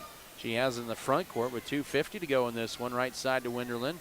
Winderland holds it, bounce pass. Here's Fox at the elbow. Looking to drive in, and she gets stripped, driving in, and a turnover. 21st, and then stolen back by Fox. Finds Winderland at the foul line, and she has 4 in a row. 56-37 with 2.5 to go. Holcomb with it back in the front court left to Delilah Galliard. Now up top, here's Jade Artery, round it. Defender now almost stolen away out high, and a whistle on a reach-in foul. And that'll send Holcomb back to the line for 2 free throws. That's just the first on Krista Irvin. But 2 free throws again for Artery, where she was 1 out of 2 her last trip up there. And we'll see if she's a true 50% free throw shooter again here. First to 2 is good. Her second point makes it 57-37, 2:17 left. 7 Lady Beavers have scored tonight. And Artery bucked the 50% trend, and she has both of them. 58-37, 2:16 to go. Gentry in the front court to Cammie Winderland. Now up top, it'll go to Kaylee Felker. A bad pass and a turnover. Holcomb with 22nd turnover on Scott City. And ball deflected out with 2:04 to go. It's going to be Holcomb's 10th straight win in this series and 11th of the last 12. They've won 5 straight times against Scott City in this building after tonight. Minute 58 to go. Ruda straight away goes left to Jade Artery. And minute 50 to work, 15 to shoot up top. Here to Isabella Galliard. Galliard looking to drive in, goes around Fox, will lay it up and score it, and 1. 20 points for the 5'5 senior. 60-37 with 1:44 to go. 4th foul on Kaylee Felker. That's 1:44 to go. Scott City's been in the penalty for, seems like, all night here in the second half. Free throw for Galliard. That's Isabella, is true. Her 21st point makes it 61-37. In is Lexi Cervantes, the 5'2 sophomore for the Longhorns. As they just have 2 starters left out there. 61-37, 100 seconds to go. Gentry takes it in the front court. Now lob deflected, trying to get to it as Winderland does so. Nice hustle play. And now to Gentry, lob into Fox, will catch it, and she is going to be tied up, and that's going to be a turnover. Turnover number 23 on Scott City as Zoe Cranston in for Malia Ruda, who tied up Fox. It was a great idea for the lob and just didn't get enough height on that. Inbound into Byer to Galliard. Minute 25 to go. Around his screen. Now they'll throw it up top here to Alexi Cervantes. Back to Zoe Cranston. Cranston holds it. 61-37. A little miscommunication, but Artery saves the possession. Now she's guarded out high by Gentry. Loses the dribble and then picks it back up and then stolen away. 10th Holcomb turnover here is Kaylee Felker will line drive it in. She used a little English on that one. 61-39. Final minute of this one. And we got a timeout before the ball is inbounded. Coach Andrea Artery. She doesn't want to take any timeouts into Christmas break. It's just a 30-second timeout with 52.6 to go. Down to 2 timeouts left.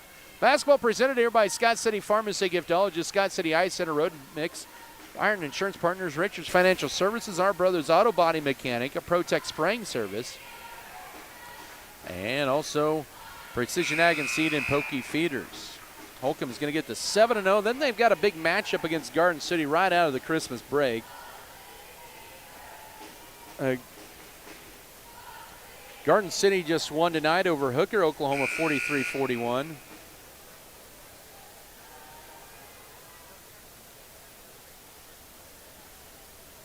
And Lincoln girls defeated Dodge City 55-30. Here it's 61-39. Most points allowed by the Lady Beavers this year.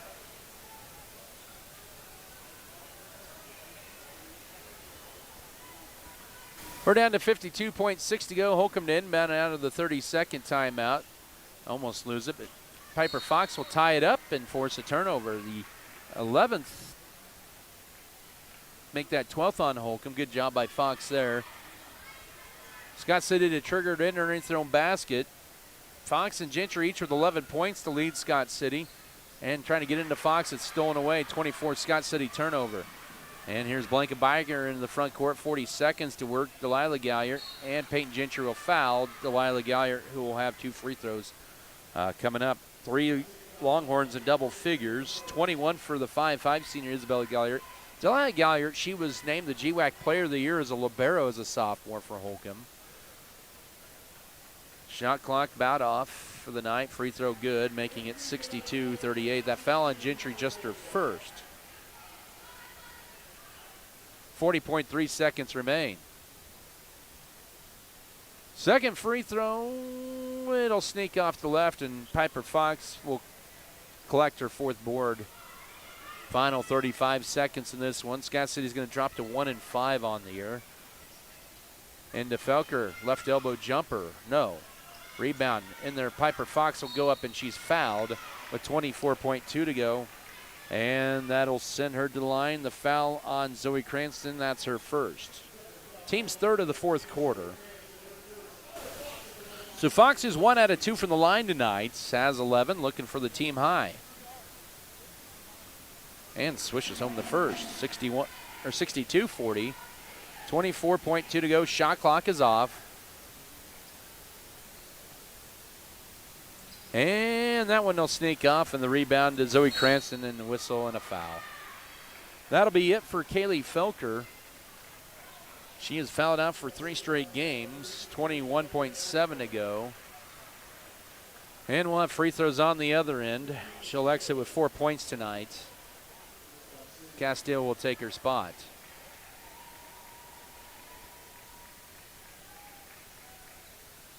Two free throws here for Cranston, who has 10 points all in that first half off the bench.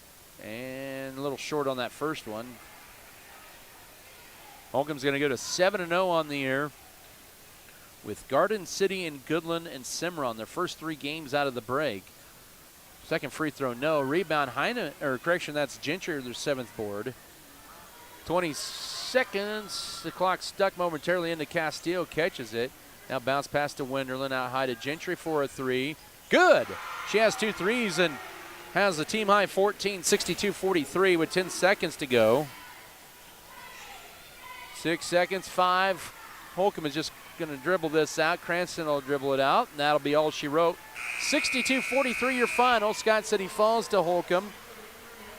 As the Lady Beavers fall to 1-5 on the year, 0-2 in the conference. Holcomb out to one of their best starts in recent history. It's 7-0 and now 2-0 in league play. Post-game coverage to begin after this 3-minute break. This is Scott City Beaver basketball. Hi, this is Rebecca from your local Scott City Ace Hardware store. Great things are happening at Scott County Hospital.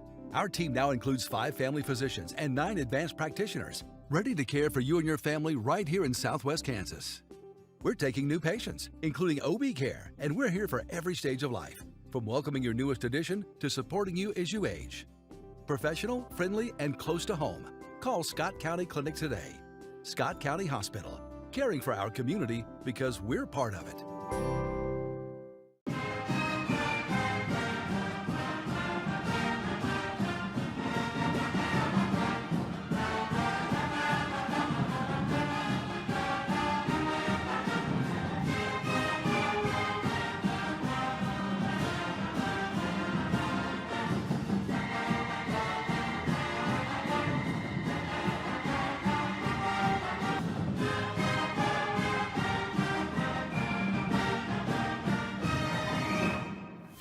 Michael Trout with State Farm in Scott City. If something happened and you weren't here tomorrow, would your family be provided for? Life insurance is just the right thing to do, the way to be prepared. Stop by or give us a call at Michael Trout State Farm. We can work with you to find the best life insurance plan to fit your needs or to make sure you have enough. This isn't something to put off another day. On the field of life, be prepared. Michael Trout, State Farm, Scott City. Like a good neighbor, State Farm is there.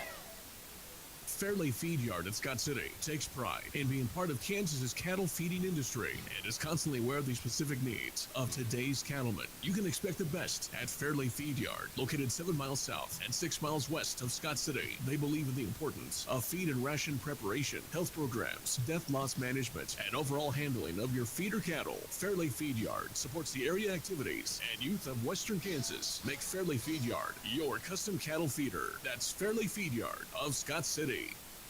I am here with Lindley and Odessa to find out about Plain Jan's promotional items. Hey Adam, my sister and I can't wait to tell you all about Plain Jan screen printing. So what items does Plain Jan screen print? T-shirts, sweatshirts, towels, koozies, tank tops, tea towels. Don't forget about the famous Plain Jan gloves, hoodies, stocking caps. So pretty much anything you want your name on. They can also get pins, cups, flashlights, knives. She talks a lot. So who can use it? Fall teams, employee gifts, family reunions, weddings, 4-H events, poker runs. So call Plain Jan's for all your screen print needs.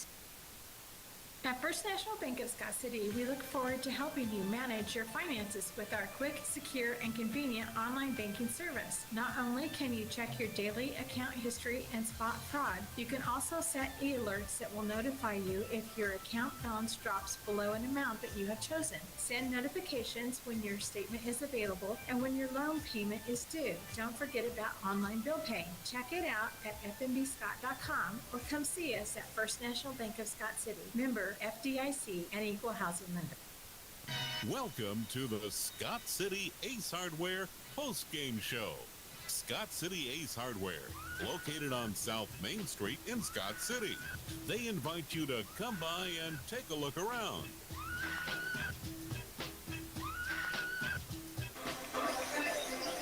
And welcome back here to the Scott Community Event Center here. Adam Kadavy with you here. Final for this match here between Scott City and Holcomb. The first the game of the day on the girls' side, it was Holcomb 62, Scott City 43. Adam Kadavy with you here as we take a look at this. Holcomb pretty much led this one wire to wire. Lady Beavers led 1-0 early on. Then Holcomb went on a 13-2 run and really never looked back. Led 19-8 after one, 35-17 at the break, 47-24 in the third. They led by as many as 25 in the game before Scott City ended up falling by 19 tonight, 62-43. For Holcomb tonight, 21 points for the 5'5" senior Isabella Galliard, 11 for her sister Delilah Galliard, 10 tonight from Zoe Cranston, all in the first half, 7 for Jaylee Wickwar. Ruda added 5, 3 tonight for Jade Artery, all at the line, and that was Holcomb's scoring. Also, for the Lady Longhorns tonight, they were 15-24 at the line. They ended up with 12 turnovers. They had 11 of those in the second half. And then 1, 2, 4, 6, 9, 10, 14 fouls tonight, unofficially. Here. For Scott City, they were led tonight by Piper Fox, who was back in the lineup. Or make that Peyton Gentry. She had 14-12 for Piper Fox. After that, 5 for Chris Irvin, and a career high 4 for Cammie Wenderlin, her first varsity points of the year. And then Payson Campbell. Kaylee Felker had 4 as well. Payson Campbell had 2. Kinley Hickey had a basket in the second quarter, her first varsity points. The Lady Beavers ended up with 24 turnovers tonight, or just 7 of 13 from the free throw line. And they had a total of 1, 5, 4, 8, 10, 12, 13, 18, 19 fouls tonight. Scott City falls in the girls' game 62-43. Boys, pregame coverage will come up in 1 minute here as we'll hear from head coach Brian Gentry back in a minute. This is Scott City Lady Beaver basketball. Tired of waiting weeks for your imaging appointment? Scott County Hospital Imaging provides quick, reliable imaging when you need it. From MRIs to mammograms, ultrasounds to CT scans, with a full range of advanced imaging services using state-of-the-art equipment. Appointments available within just a few days, and a team of highly trained, friendly professionals help avoid long delays and get the answers you need faster. Ask your provider to refer you to Scott County Hospital Imaging today. Scott County Hospital. Quality care close to home without the long wait. 620-872-5811. You can purchase firearms in many places, but do you get the service and questions answered by someone who wants you safe and knowledgeable? That's why people go to Dr. Holderman at Scott City Guns in Scott City, Kansas. Shooting firearms can be both fun and challenging, and whether you are hunting, target shooting, shooting clay targets, or just plinking, they have accessories, ammunition, and target needs. Check them out on the web at scottcityguns.com or stop by West Highway 96, Scott City. Purchase from someone you trust.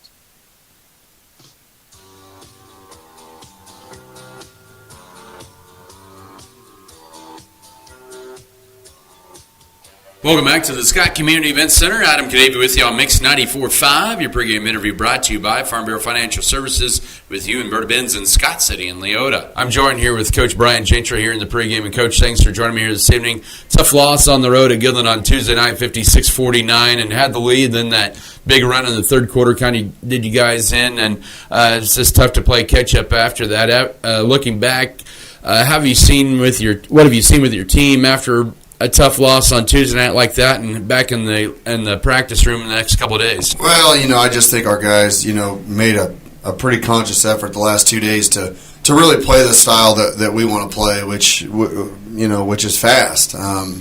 But that's not because we're doing anything, out of control or, in a hurry. We got to pitch the ball up the floor. We've got to attack the basket. And we just did not do that, Tuesday against Goodland.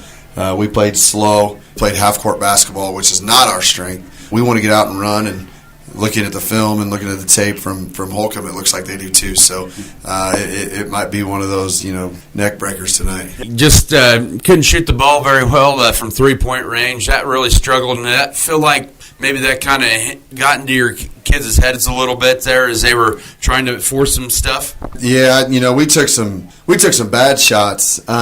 It's hard to say whether or not it gets into their head. They missed a few, and I'm sure it does. Play with their confidence a little bit, but they still have to be willing to pull the trigger. But with that being said, we have to do a better job of getting downhill and creating the shots that we want, not the shots that we're willing to settle for. And I thought we settled way too much. Tuesday night, and for no real reason other than we just didn't have a lot of movement. The ball wasn't moving. The players weren't moving. So they've got to do a better job of really getting out and being intentional with pushing the ball. Once again, it is Coach Brian Gentry here pregame tonight. Scott City takes on Holcomb. You mentioned a little bit about them. They're 6-0 on the year, had a big win on the road at Colby on Tuesday night. You take a look at this team. Not a lot of size, but a lot of seniors, especially in their starting lineup here. But they love to run up and down the floor. You give Chad, 4 years and then have 8 seniors or whatever it is right now, and those kids are going to know how to play, and they're going to know how to play exactly how he wants them to. So they run. They get out and go about as quick as anybody you've really seen, and they've got the guys to do it. And with that is, just like we've said, we want to flatten the defense. We want to push them back to the baseline and then look for kickouts. They're going to shoot those kickouts in a hurry. And they're still able to attack the basket and finish. I mean, whether that be, Brody or Corbin or whoever it may be, they've got a number of guys that are all good ball players, and we're going to have to be ready to go and really locked in defensively with everything that we're doing. They do a lot. They'll press you. They'll fall back and show you a 1-3-1, maybe a 1-2-2, a 2-3, but traditionally he's a man guy, and so we know what we're looking for, but we got to go out and just play, and we got to play hard, because if we go out there and do what we did Tuesday, it could be a long season, and that's not who these guys are. That they showed some bad character traits on Tuesday just with their effort, but I look for them to bounce back tonight.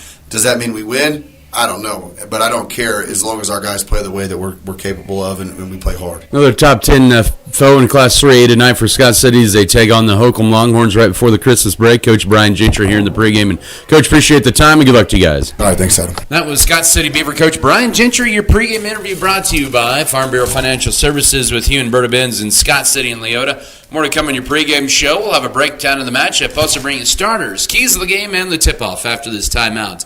This is Scott City Beaver basketball.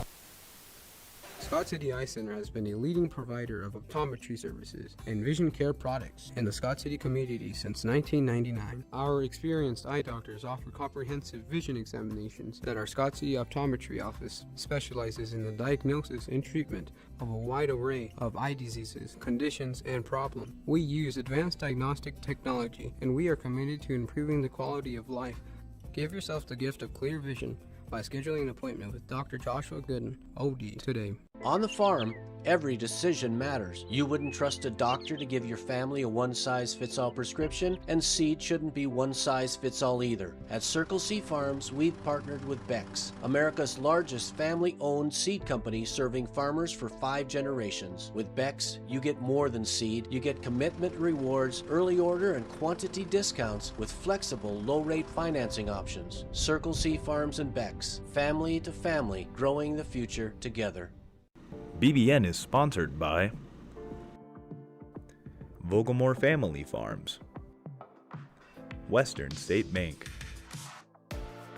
Scott Co-op, Scott County Hospital, Chaplain Real Estate, State Farm, White's Food Liner, Backyard Blooms and Garden Center. Fairleigh Feed Yard is dedicated to investing in our facilities and staff to provide the best experience possible for the cattle feeder and, in the end, the consumers of our product. We are always in the market to purchase corn and other commodities from local producers. Call our office at 620-872-2111 for current pricing. Our dedicated employees and their families are very important to us, and we are proud of their children that are current beavers and individuals that will grow into those roles in the future. Fairleigh Feed Yard is privileged to support Scott City youth and are honored to cheer on the Beavers. There's some reason we're all here. To create an amazing experience for each life we touch. If we look closely, we might just see there's something about you amazing people. These amazing drinks served this amazingly fast. There's just something about Scooter's Coffee. God, someone just sent me a friend request. Do you know them? No, it looks real, and they sent me a link. According to the FBI, there are 859,000 complaints a year about internet crime. From these crimes, over $66 billion are lost. This is a 33% increase from 2023. A way to prevent internet crime is to choose strong passwords and two-step authorization. People would like to know about cyber safety to protect their kids from cyberbullying and identity fraud. If you get hacked, contact the police. The world needs more farmers. People who know the land. People who support rural communities. People who are as diverse as each acre they care for. But unless you've been born and raised on a family farm, it's nearly impossible to become a farmer. That's why we are building a team of people from our hometown and across the world to do what they love. We are not just a family farm. We are a multi-family farm. We are Vogelmore Family Farms. And then here in February, 10 months ago already, 59-48 over the Holcomb Longhorns. But much different year. Holcomb, very experienced group here. And you come in here tonight.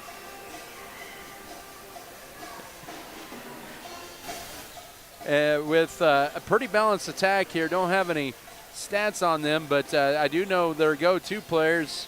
They've been starters or been players in the lineup for 4 years already, and Brody Denniston and Corbin Johnson. Denniston recently has committed to run at Pittsburgh State University to do his track and cross-country career there, so congratulations to him. And Corbin Johnson, a senior, has been a 4-year contributor as well in the varsity for them. They'll start all seniors tonight But Denniston was the MVP of the Katy Classic on the boys' side for Larned when they won 65-59 over Hoisington last Saturday night. They've put up, in their first 3 games, they put up 70 or more points, as we will, 4 games there. But we will commend on that, Vince, on that here in a little bit. Commence, that is, as we join here first by Coach Justin Furrow. Well, Coach, kind of a tough loss tonight, and it felt like, in a way, it was kind of a replay of Tuesday night where just a cold start and turnovers got you early on. Yeah, I just feel like a replay in that sense, but at least we showed some effort at Goodland, I feel like tonight was the first game that I've actually had to question our effort, and that was the biggest thing that was talked about at halftime is it does not matter who's on the floor. Does not matter if you have all your starters, if you're coming off the bench. If we're not going to give 100% effort on mainly the defensive side of the ball, then we will continue to get beat by 20. So, that was the main focal point at halftime is that you better get down, you better get in the stance, and you better move your feet. Talk a little bit and show me some effort. We should not be getting beat down the floor. We should not be getting blown by on defense, standing up, questioning who's supposed to be guarding someone. So, that was our main halftime talk, and I felt like it looked a lot better in the second half, but that should never be a question.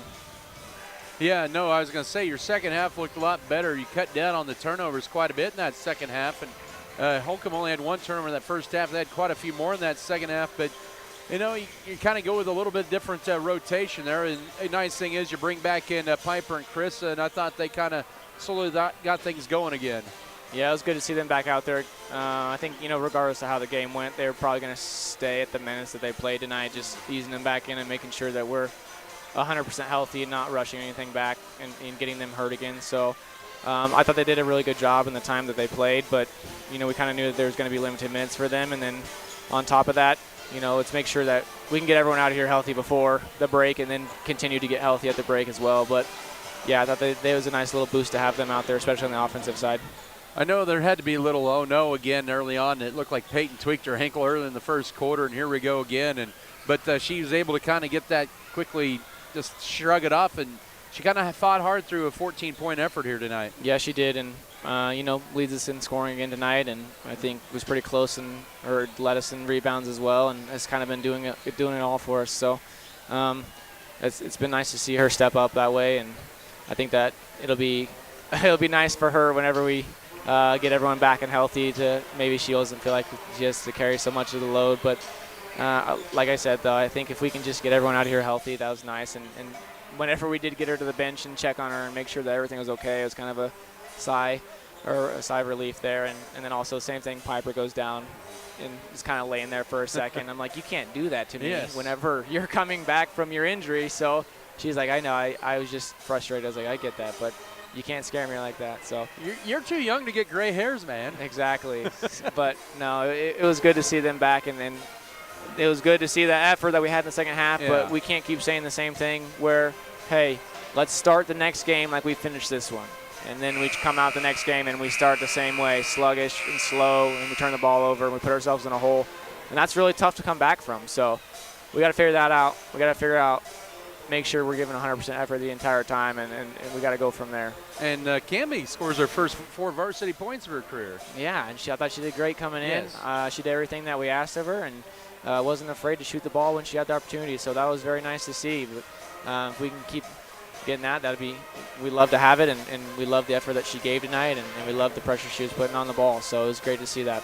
Well, it's nice to get an 18-day layoff here in between games here. Yes, it is, and especially where we're at in terms of injuries and just getting everyone healthy so that way we can come back and hit it hard whenever we get back from break.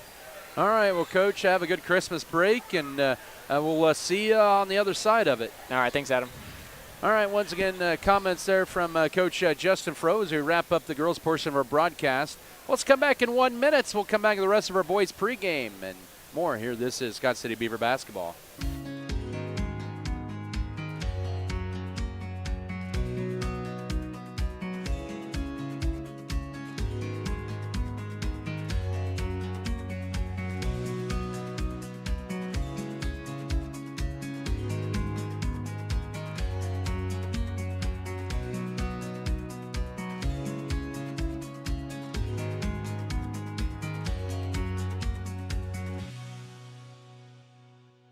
Boulevard in Garden City.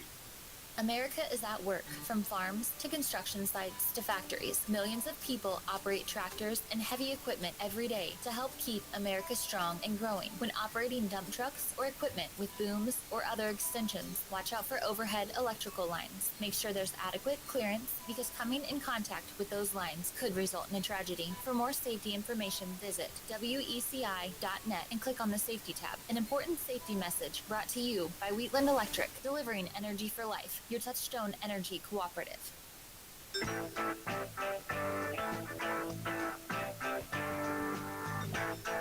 All right, we're back here inside the Scott Community Event Center. Real quickly before we get to your starters, of course, Scott City, tough loss the other night for the Beavers. They lost 56-49 at Goodland.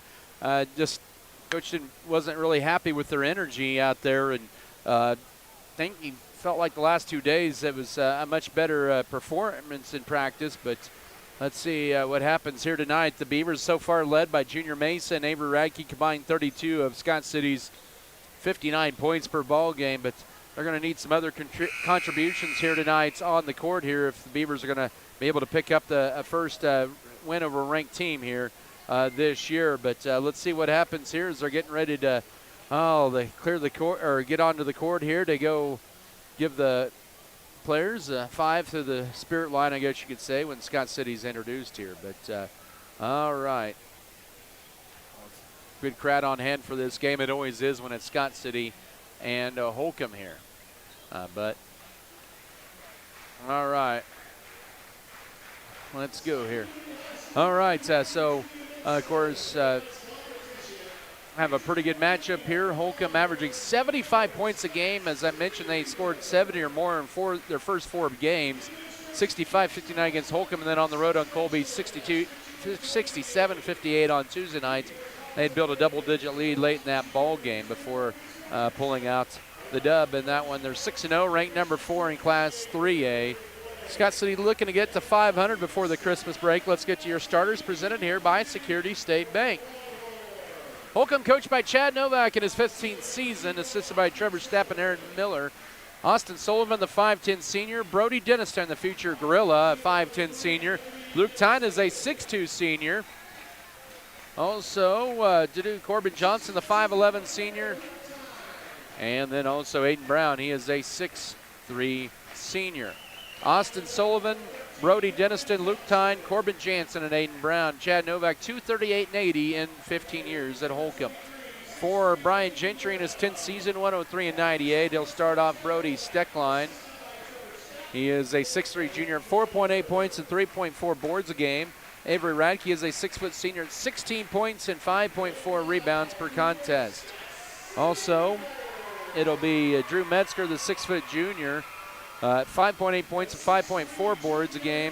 Cooper Irvin is a 5'9 sophomore, 4 points and 3.4 assists. And Junior Mason, the 6' junior, 16.2 points and 2.8 rebounds a game. Brody Steckline, Avery Radke, Drew Metzger, Cooper Irvin, and Junior Mesa.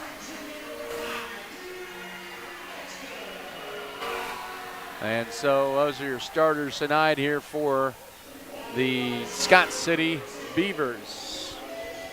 As we will move forward here to keys to the game here, presented by State Farm agents Michael Trout. Big key tonight for Scott City is they need to keep the intensity, keep the pace going, and make sure to get back on defense as well.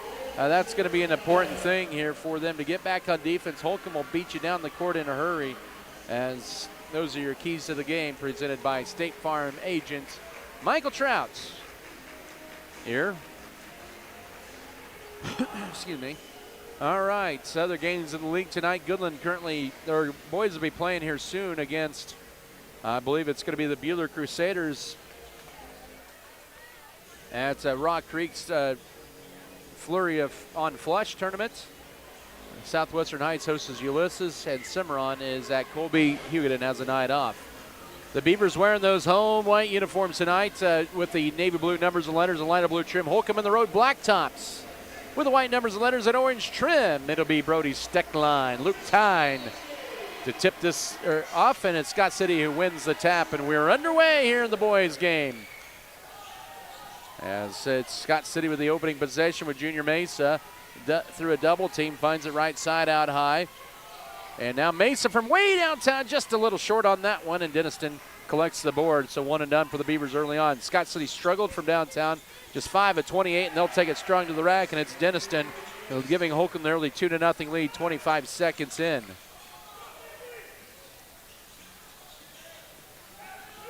So here comes Scott City with the ball in their second possession. Left side, Avery Radke up top now to Cooper Irvin. He'll penetrate Radke in the corner. Will try a three. Too strong. Scott City can't get the rebound. And Denniston off a deflection has his second straight board. So Scott City 0 for 2 on the threes early on here, down by the count of 2-0. And now in transition, Banks shot good. Corbin Johnson makes it 4-0 for Holcomb. 6:54 to go the first quarter, and almost a turnover off the inbounds. Now with it is going to be Cooper Irvin. Irvin now in the Steck line trying to get it. We're going to get a tie-up and almost a whizzer in there on a single leg. It's going to be turnover number 1 on Scott City.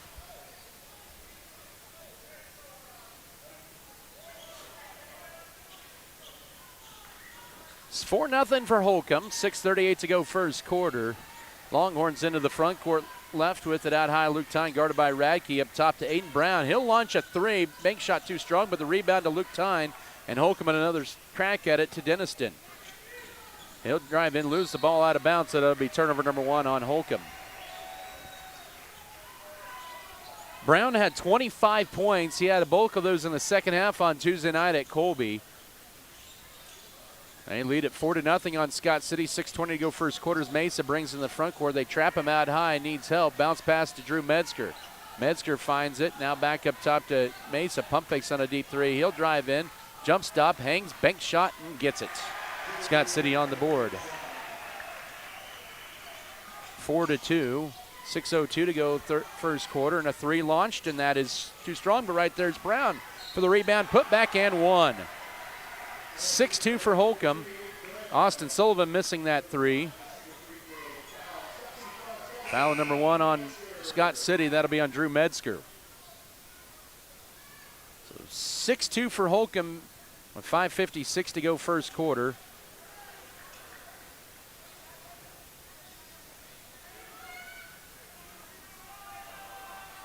Free throw coming up here is good, and it's now 7-2 for Brown. Holcomb with already 4 rebounds in this first quarter. Scott City with none. And they trail by 5. Up top, here's Metzger, right corner, thrown away. Back-to-back Scott City turnovers. And driving in is going to be Brady Sullivan, who checks in the game, misses a shot. Rebound, Brody Steckline for Scott City. They have their first rebound. Here comes Holcomb, or Scott City in transition to Mesa. Fires a right wing three. It's a 2-point game as Mesa has his 13th triple of the year with 5.5 to go first quarter. With it now with Brady Sullivan, guarded by Radke, right wing. Goes over to Austin Sullivan, skip pass left corner to Brown for an answer back three, good. He has 6 in a row, and it's 10-5, 5:13 to go first quarter. Holcomb starting off hot shooting. 4 of their first 7 shots. Scott City is 2 of their first 4. They have 2 turnovers. That's been a story here. 5 minutes to go in the opening quarter. Beavers down 10-5 with the basketball. Radke uses up a dribble. Now Irvin will try to feed it in, and it's thrown away in Scott City's 3rd turnover in the last 4 possessions. Now left sided to Aiden Brown. Brown with it, flips it over high right to Brody Denniston. He'll try a three, gets over the top of the backboard and over the back and out. As Scott City will bring in Caston Wren and Ethan Froh in for the first time. Holcomb brings in Luke Tyne back in the lineup. Also bring back in, Blake Mader, a 5'8 senior, and Cooper Cranston, a 6'1 sophomore. 10-5 is your score here for Holcomb. 4.5 to go first period of play.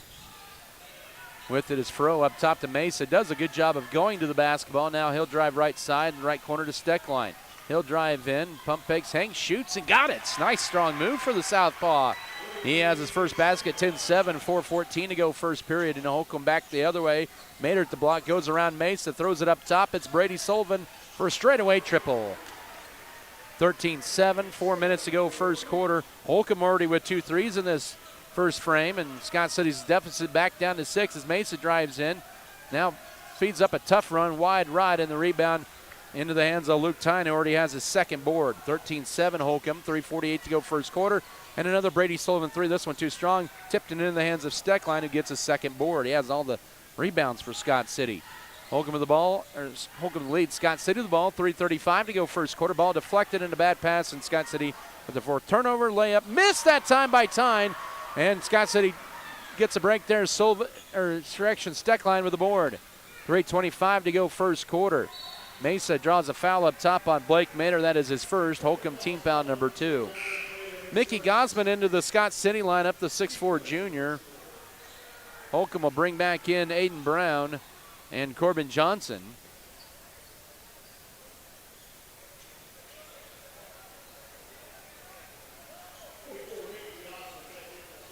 And out is going to be Radke and also Steckline.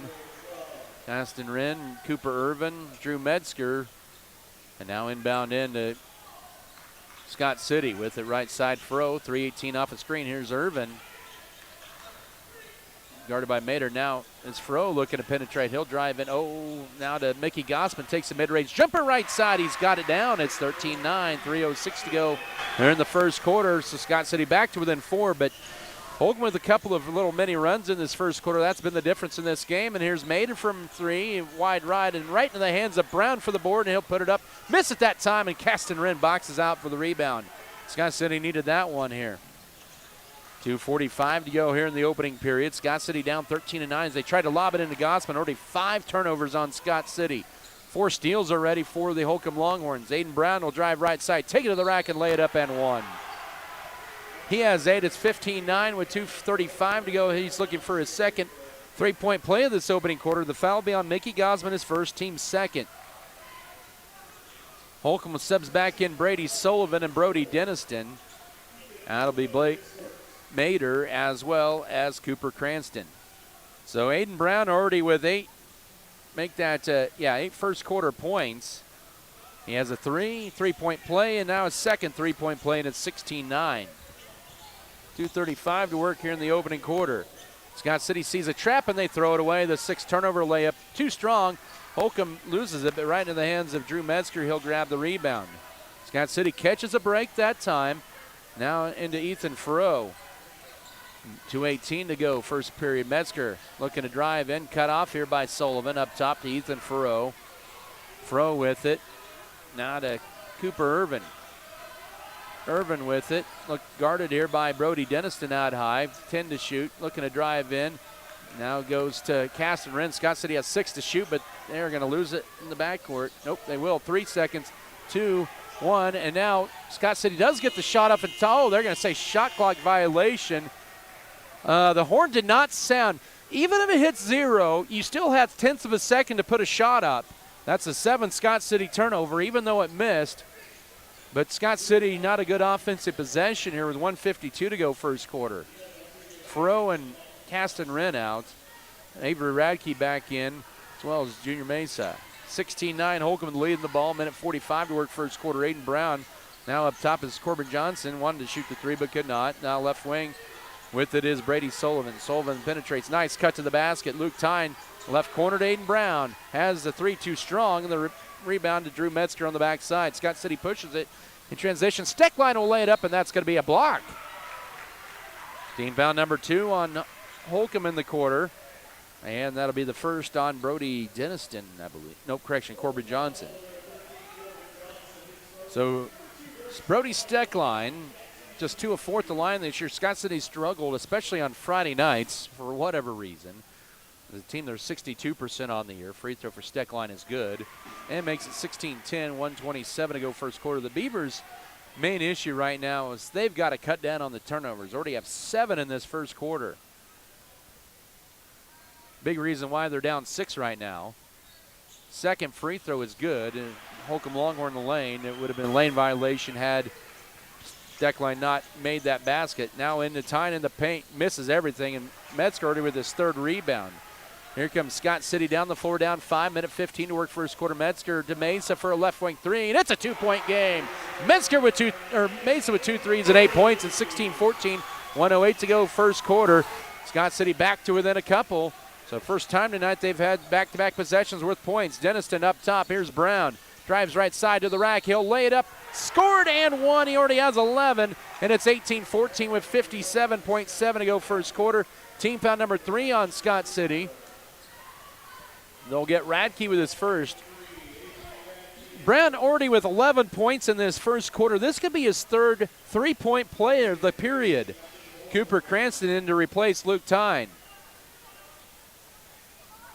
It's hard for people to get 1 or 2 3-point plays in a first quarter, let alone 3 in a ball game. He can't get that one. The rebound to Metzger. Already has 4 rebounds. So it stays 18-14 Holcomb, 50 seconds to work first quarter. Steckline sees an alley, drives in, kicks it left side. Irvin pump fakes on the 3. Now he needs help as he throws it up top. Mesa collects it. He looks to penetrate. He'll drive in and lay it up, and a little strong on the layup and tip to Denniston. He's got the board. In transitions, Holcomb 35-second spin move. He traveled with it. That's his second turnover. Yep, that's a pretty easy call for Jared Rudy. Shot clock off with 34.6 to go first quarter. 18-14 Holcomb with the lead. Scott City with the ball. The Longhorns have led this one so far. Never trailed. 25 seconds to work first quarter. With it is Radke. Now over high left to Junior Mesa. Scott City may go for the final shot. We'll see. Well, Mesa leaves it short, and the rebound goes to Brady Sullivan. Here with 13 seconds to go first frame. 18-14 Holcomb in the lead in the basketball. Up top to Denniston with 8-7 as they clear out the lane. 4-3 Denniston. Left corner to Brown. Fires a 3. Might have been blocked and rebound to Metzger. It was blocked by Avery Radke. And at the end of the first quarter, what a wild one here. 18-14 Holcomb leads. 8 minutes in the books. Back in a minute for the second. This is Beaver basketball. Is it time to change up your ride? Maybe it's time to head to J&R Car and Truck Center in Scott City, where they offer a wide selection of new and used vehicles. Not only do they offer great deals, but they also deliver with unmatched services after the sale. In the back, the service department at J&R Car and Truck Center can take care of all makes and models. So if you're needing a Chevrolet, GMC, or a quality used vehicle, see why J&R Car and Truck Center has been the trusted name in western Kansas. Make the drive today and save. View their inventory online at jrcarandtruck.com.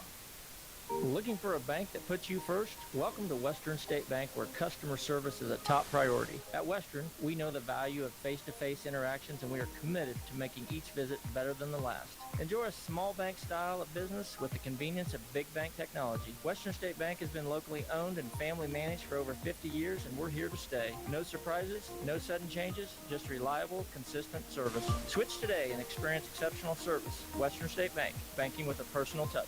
Member FDIC.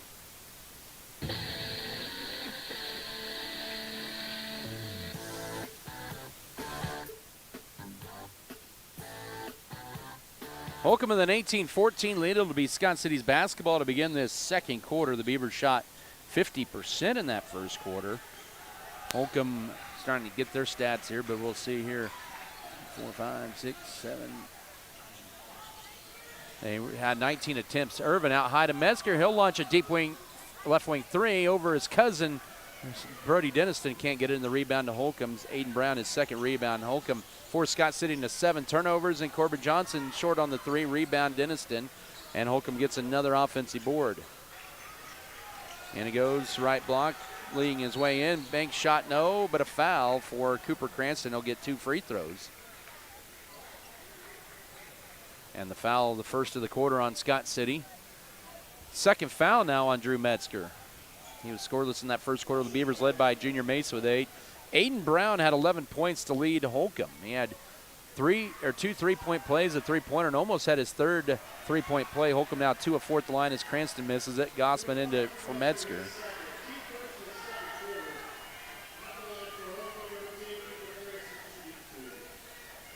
Mickey Gossman in for Scott City. Second free throw, no. Rebound, Cooper Irvin for the Beavers, his first of the night. Scott City, no offensive boards. Now Irvin pivots in the paint, a little flip shot, sneaks off, gets his own rebound somehow, and then kicks it out to Radke for a 3. Crawls off, and the rebound to Corbin Johnson for Holcomb. Scott City with a couple looks that time, could not get it to knock down. Trail 18-14, first minute of the second quarter now stripped, and Holcomb with their second, make that third turnover. Here's Scott City with the ball. Mesa pushes it left corner to Radke. That was just his second shot attempt. He's been quiet, scoreless so far. 6:50 to go, second period. 18 to shoot, Irvin. Miscommunication, and Scott City is going to lose it out of bounds to turnover number 8. In is going to be Austin Sullivan, Blake Mader. Holcomb was 6 of 19. I think that's 7 of 19 in that first quarter. Shooting, but they had a lot of second chance opportunities as well. 6:43 to go, first half. Holcomb with the ball, 18-14, either side with a point here in the second quarter. Denniston with it up top. Scott City staying man-to-man, now out high. Here's Blake Mader driving in his runner right side. Nothing but nets with a high archer, 20-14. 6:25 to go first half after Scott City got it to within 2. Holcomb with the last 4 points of the ball game, and they lead by 6. Never trailed in this one. Mesa with it out high. 20 to shoot, 6:13 to go second quarter. Cooper Irvin with it. 15 to shoot into Gossman, trying to back his way in on Luke Tyne. Now we'll just drive in, runner, bank right, wide right, got his own rebound and kisses it off the glass for his 4th point and first rebound. 20-16, 5:55 to go first half, and first offensive board of the game for Scott City. Up top now to Austin Sullivan, goes right. Denniston over Cooper Irvin, too strong on the 3. Steckline couldn't get it, it's tipped out high, it's Irvin on the run. Here comes Scott City with it. Irvin loses it behind his back, and Scott City, they say last touch by Holcomb with 29 to shoot at a break for the Beavers that time. Cooper Cranston back in for Holcomb for Luke Tyne.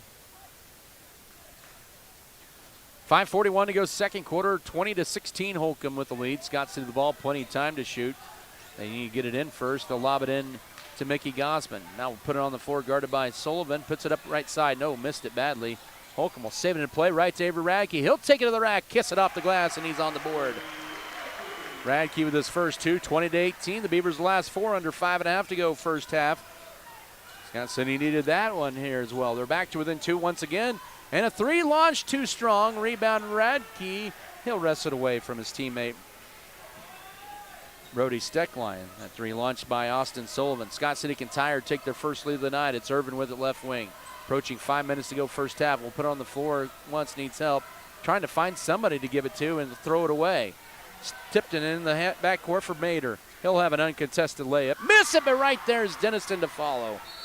And Coach Brian Gentry wants a 30-second timeout as Scott City commits turnover number 9 of the half, and Holcomb doubles their lead at 22-18 with 4:53 to go first half. Basketball presented here tonight by Platinum H Insurance, Plain Jan's Perfect Auto Detailing, Pioneer Communications, New Life Market, Norder Supply, Miller Veterinary Clinic, Midwest Mixer, Metzger Family Farms, Lone Tree Farms and Livestock, Lebanon Lawn and Tree, Jackson Legal Group, and JF Beaver Advertising.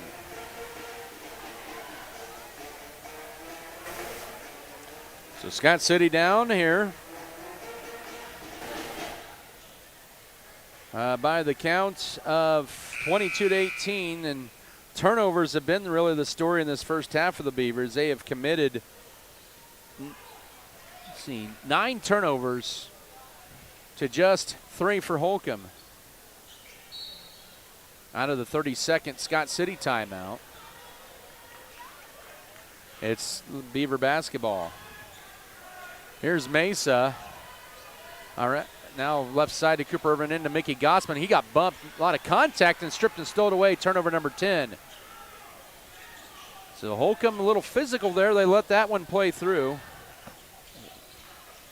And driving in, here's a layup, and that's good for Cranston. His first basket, 24-18. Holcomb answers back with 4 in a row now with 4:20 to go second period. Right side, or out high left at Junior Mesa, launches a deep 3. That went halfway in and out, and Cranston with the board. And then stolen away. Here's layup, too strong. Rebound, Radke with it. Will go back up, get stripped going up, and he's got 2 free throws coming up here. Off of the 4th Holcomb turnover, their first foul of the quarter. Austin Sullivan's first. Reed Felker to check in. after at least the first free throw for Radke. His first trip to line, he's 79% on the year. Scott City needs to do a better job of getting to the free throw line. They haven't very much in the last couple games. 24-19, he sinks the first. Felker in. Also Ethan Froh in with 4:08 to go. This has been a fast first half here.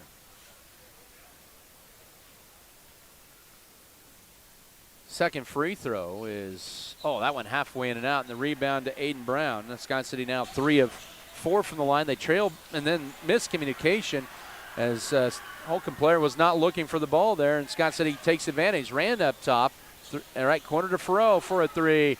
Too strong. The rebound into the hands of Brody Denniston. Already has 6 rebounds tonight. Scott City has not rebounded very good the last couple of games. And a 3 launched is short, barely draws iron, and Mesa will collect the rebound, his first of the night. And now Ethan Froh loses it in an unforced error. He was thinking about going down court instead of catching the basketball, and Scott City already with 10 turnovers. Brady Sullivan and Luke Tynan for Holcomb, as well as Corbin Johnson. They really substitute 3 guys liberally, 3 to 4 players off their bench quite a bit here. 3:35, and looking over at Cooper Cranston, looks like he's in a little pain as he's limping on the sideline. And I'm sure he'll be back in. Here's a 3 for Johnson. In and out, rebound Junior Mesa. Holcomb has cooled off a bit here in this second quarter. Scott City needs to start taking advantage. Mesa loses it behind his back, but reels it back in. That probably should have been a double dribble. Oh, that was an obvious double dribble, and Mesa can't hit the 3. The rebound, Furrow crashes the boards, finds Radke. He'll step back and launch the 3, too strong. Rebound loose, and Coach Chad Novak wanted a foul there too, but the layup on the other end as Tyne beats Scott City for his first basket. 26-19, 2:52 to go first half. And Holcomb with that rebound and kick out quickly.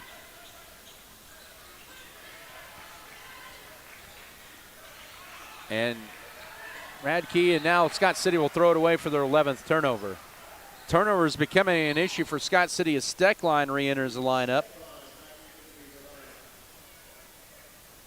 Holcomb at their largest lead at 7, matching their largest lead, I should say, here with 2:38 to go second quarter. Up now Aiden Brown with it, guarded by Radke, goes to his right. He'll lean to split the defenders, miss it too strong, and Wren will collect his second rebound for Scott City. Here comes Scott City with the ball down 7, 2:20 to go first half, into Felker. Power dribble, backs his way, spins, goes to his right, lays it up, and won't sneak in. That was his first shot attempt of the year, and Holcomb back the other way as Tyne grabbed the board. Here come the Longhorns up by 7 as we approach 2 minutes to go first half. 3 is up and too strong. Rebound, that time Tyne out jumps Junior Mesa, and we get a timeout for Coach Chad Novak. And it is, at 30. So we'll keep it right here with 2:02 to go first half. Basketball tonight here is presented by J&R Trucking, J&R Car and Truck, HRC Feed Yards, Hey Mamie Farms, High Choice Feeders, Great Western Tire, Deckmart Furniture and Appliance. Good Anesthesia Pain Management Services, Fro Electric, Fro Ag Service, Fro Heating and Cooling, Farm Bureau Financial Services, Neil Baker, and First National Bank. 26-19 Holcomb here with 2:07 to go second quarter, and Scott City, really the story for them has been the turnovers. 11 turnovers in this first half, and that has really thwarted any momentum they've had here. Scott City's had it to within a couple points, 16-14 and 20-18, but Holcomb's been able to answer back each time, and they lead by 7, matching their largest lead with 2 minutes to go second quarter. In it goes out of the timeout to Corbin Johnson. They'll skip it left corner, almost too high, but falling back, Austin Sullivan picked it back up, and now to Brady Sullivan, guarded by Caston Wren. Now left wing to Brody Denniston. Minute 50 to work, second quarter of play. They'll get it back to Denniston, and he'll miss the 3. Rebound, here's Mace on the run after he rebounds it for the 3rd time. Flips it behind him to Avery Radke, turns down the 3, drives to the rack, left block, cut off. Now Mesa pump fakes, minute 35 to go first half. Up top to Caston Wren. Wren holds it, finds Reed Felker. Felker holds it, 18 to shoot. Nice dump underneath the Steck line, but had to reel it in. Now wrap around right corner to Wren. Can he knock down a 3? No. And a whistle. And they're going to get hook on Reed Felker, his first, team second of the quarter. Boy, Scott City unable to get any momentum here, but Holcomb has been able to withstand any rally Scott City's been able to try to get on. Cooper Cranston back into the Holcomb lineup, as well as Blake Mader. With 1:18 to go second quarter, 26-19 is your score. It's an 8-5 run for Holcomb in the second quarter, and they're going to get a foul out high on Wren. That'll be Wren's first. Scott City's third of the period. Holcomb just one foul this quarter. Is back in as Cooper Irvin. He'll replace Reed Felker.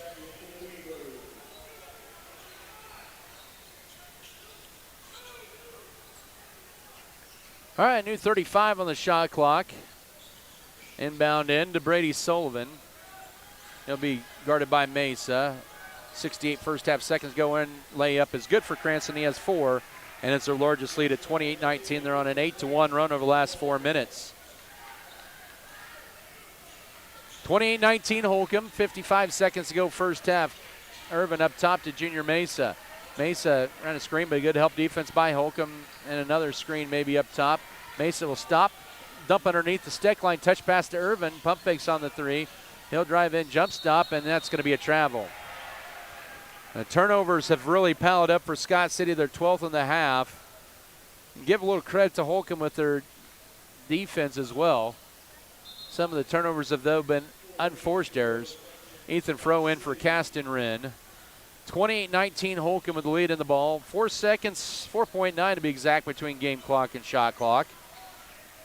Denniston will go left side out high to Corbin Johnson. Now it goes to Blake Mader. Mader right wing to Brady Sullivan up top. Pump fake by Denniston, 25 seconds to go back to Denniston out high. Drives to his right. Goes around Junior Mesa, takes to the rack, dishes it somehow, stepping back. Brady Sullivan launches a 3, Rimming's out. A rebound, Corbin Johnson, and Holcomb will go for the final shot of the half. Holcomb has out-hustled Scott City to the rebounds for the most part in this first half. 3 seconds, 2 seconds, 1 second. Denniston launches a 3. No, and that's the end of your first half. The Longhorns will take a 28-19 halftime lead over the over the Scott City Beavers. Holcomb 28, Scott City 19. Halftime show to commence in 3 minutes. This is Beaver basketball. Furrow Heating and Cooling of Scott City is a proud sponsor of Beaver activities. Brent and Angie take pride in helping our activities and support our students 100%. They can also help you with any heating and cooling needs that you have. Give Furrow Heating and Cooling a call at 620-872-3508 and see if they can help you with your needs today. BBN is brought to you by Lawrence & Associates Realty Incorporated, Good Anesthesia, Elevate You, Lone Tree Farms, Fairleigh Feed Yard, American Implement, Great Western Tire and Deck Mart, Scott Community Foundation. If you are in the market for a new or used vehicle, check out J&R Car and Truck Center of Scott City. J&R Car and Truck has a fully trained service and parts staff for repairs on most makes and models of vehicles. Locally owned and operated, J&R Car and Truck Center provides new and used vehicles in stock and ready to be delivered. Stop on in and check out jrcarandtruck.com for your next vehicle. J&R Car and Truck Center, your Chevrolet and GMC dealership in Scott City. It's time to talk about it. Having a bad relationship with food can not only affect your physical health, but your mental health. If you have an eating disorder, the most important thing you can do is tell someone you trust. If someone you know has an eating disorder, try talking to them about how you can help them get better. It's not about shaming, it's about supporting. Words matter, especially when it's about someone's appearance. Tell a medical professional and get the help you need. For exceptional service in real estate, put Stephanie Shapland at Shapland Real Estate to work for you. Property homework is what we do best at Shapland Real Estate. We put forth every effort to get results that move you. Our expertise in buying and selling residential, commercial, and agriculture property is built on the tradition of trust and thoroughness that you deserve. Shapland Real Estate takes pride in our community and in cheering on our students in all that they do. Give Shapland Real Estate a call or visit our website today. Since 1950, Pioneer Communications has been right here in Western Kansas connecting your community. We're more than an internet company. We're your neighbors, your friends, your local business partner. For 75 years, we've been dedicated to delivering the experience you deserve, providing high-speed internet, reliable connections, and unwavering support for families, schools, and business. Wherever life leads you, Pioneer Communications, where connection counts, being local makes a difference, and community comes first.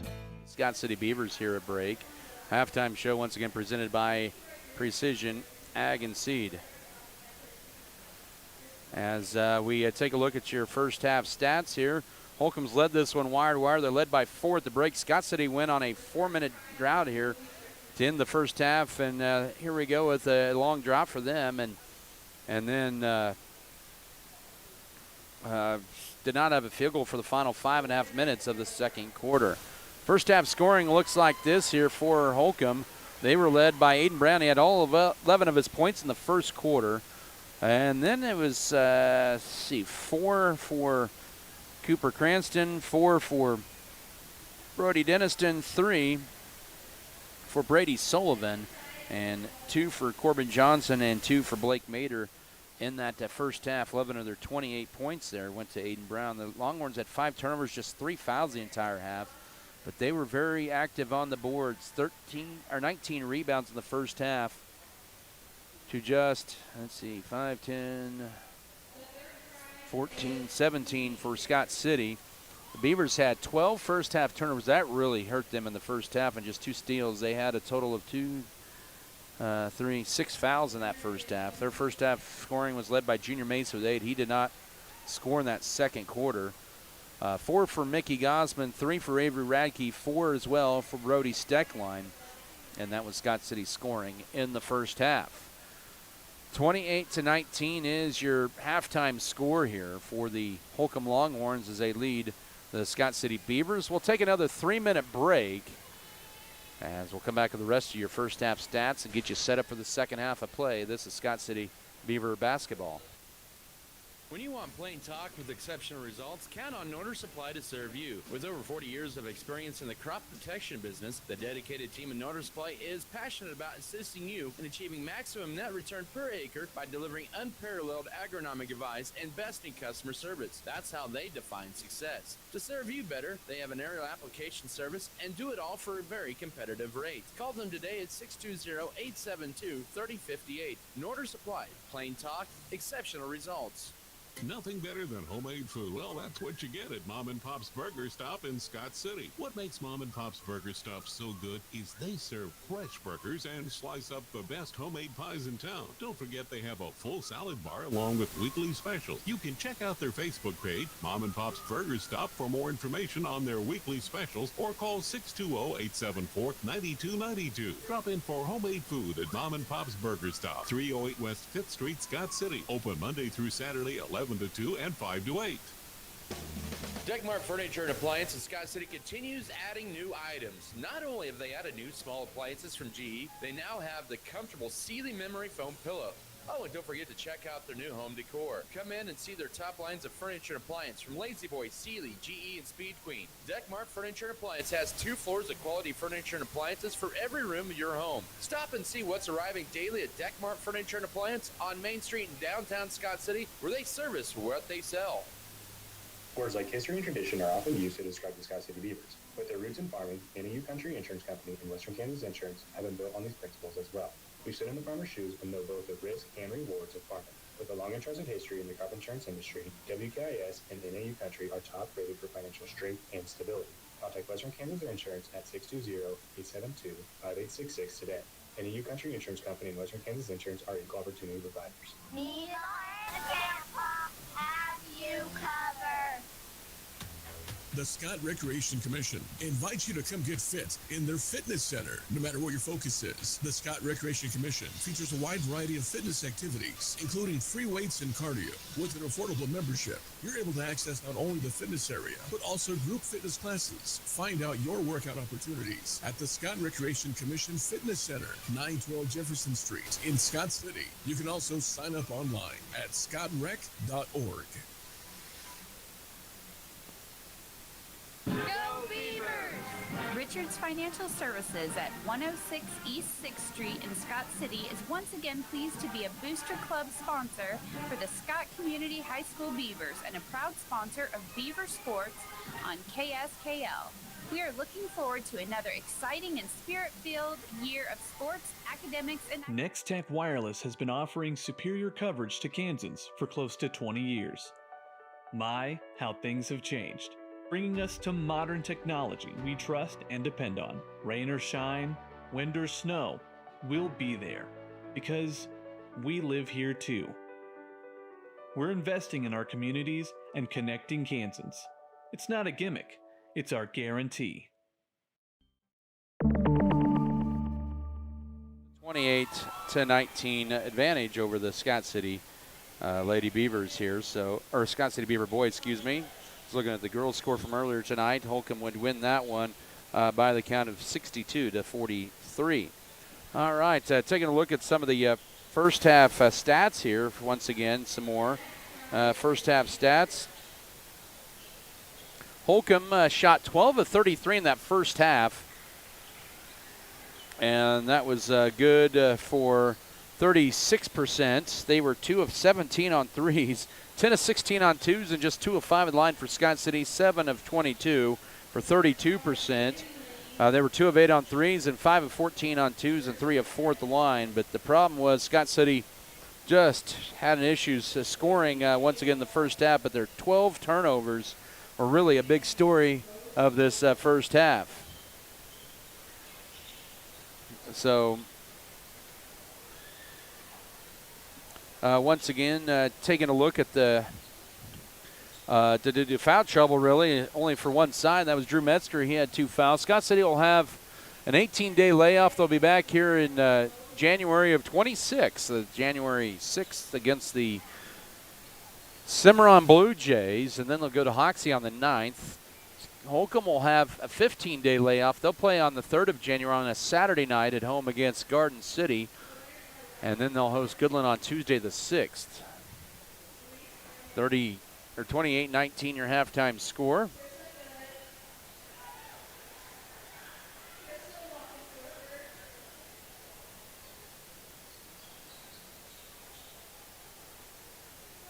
As they're still, talking about some raffles here, so.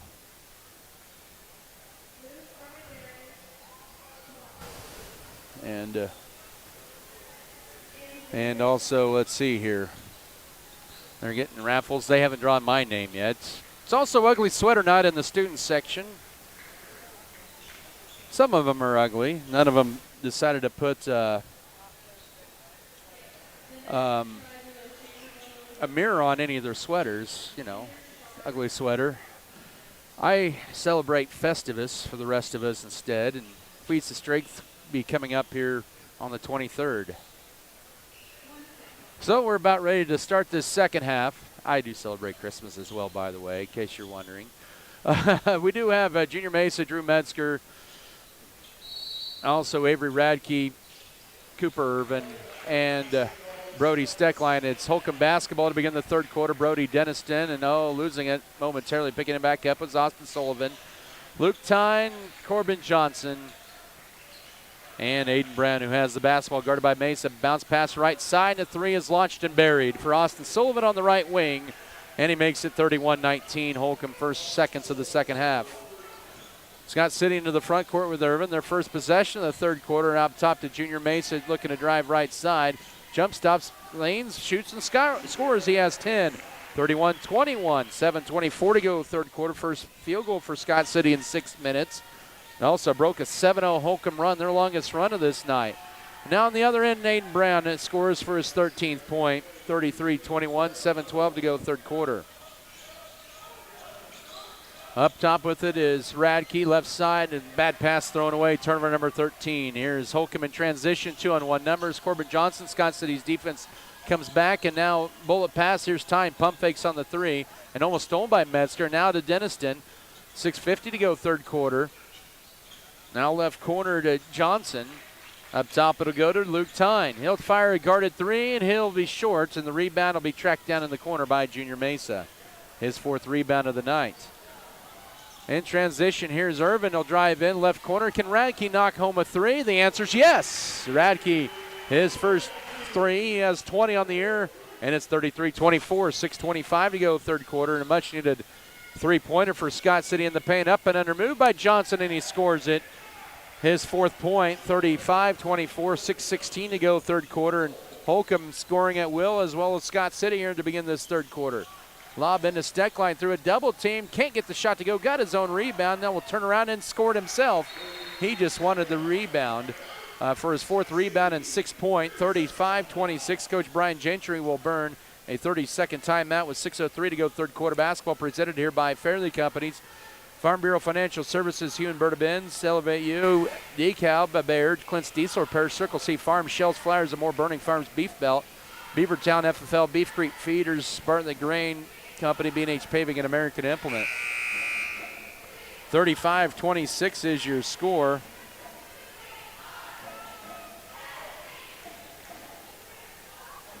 And we're down to 6:03 here in the third quarter.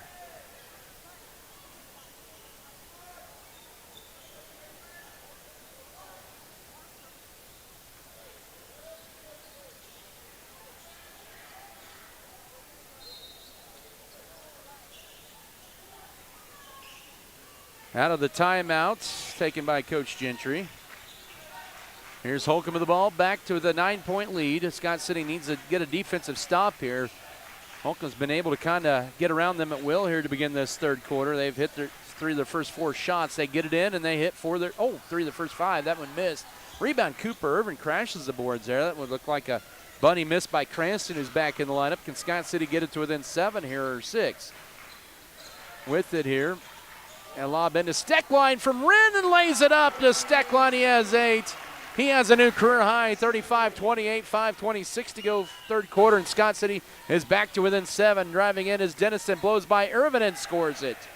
Denniston with a half a dozen, 37-28, 5:16 to go here in the third period. Left corner, it goes up top.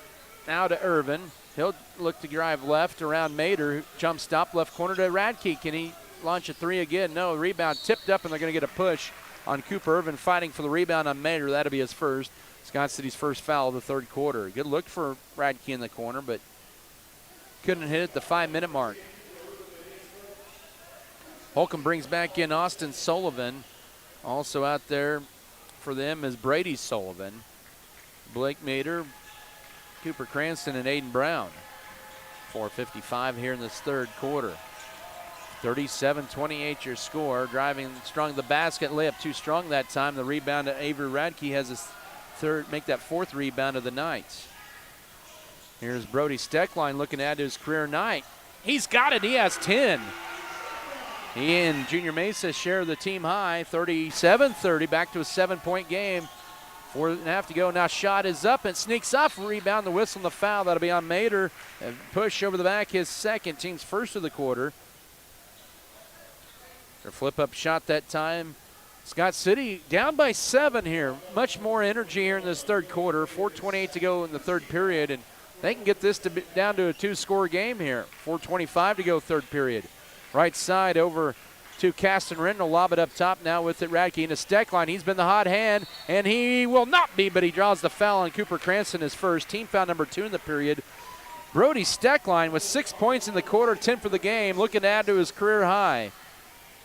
He and Junior Mesa sharing the team high of points tonight with 4:17 to go third quarter. First to 2 for Steckline. Good. Look pure on that one, 37-31. 4:17 to go here in the third frame. Joey Meyer Coach Brian Gentry, he was a bald guy.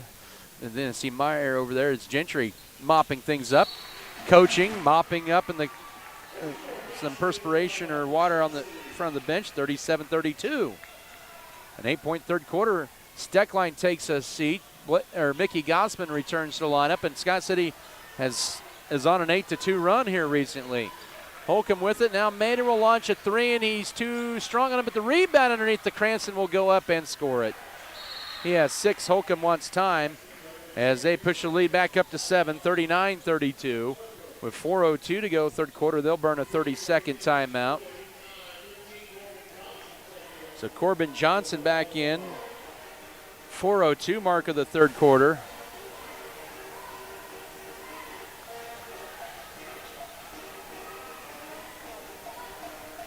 So Scott City will, girls wrestling currently in action at Hoisington, the Corner Classic there. The boys will be at Abilene tomorrow, taking on a pretty good field there. See what they can do there tomorrow. Lady Beavers kind of wrapping up that Corner Classic there in Hoisington. They're right now sitting in third. But out of the 30-second Holcomb timeouts, driving in is Mesa, right corner. Can Wren knock down a three? Oh, that was halfway in and out, and the rebound to Aiden Brown. Oh, Wren had a good look in the right corner. And it almost feels like deja vu. And then nobody finds a cutter. Cranston with 4 in a row, and it's 41-32. It's a lead back up to 9. 3:40 to go, third quarter. Metzger to check in next dead ball. With it is Irvin out high. Need to get a little more movement in the offense for Scott City with 24 to shoot. Mickey Gossman to Caston Wren. Guarded by Cranston, right corner to Avery Radke. Skips it over to Irvin, who makes the catch. Now back up top. Oh, a low pass and a turnover. 14th Scott City turnover. Make that 13th.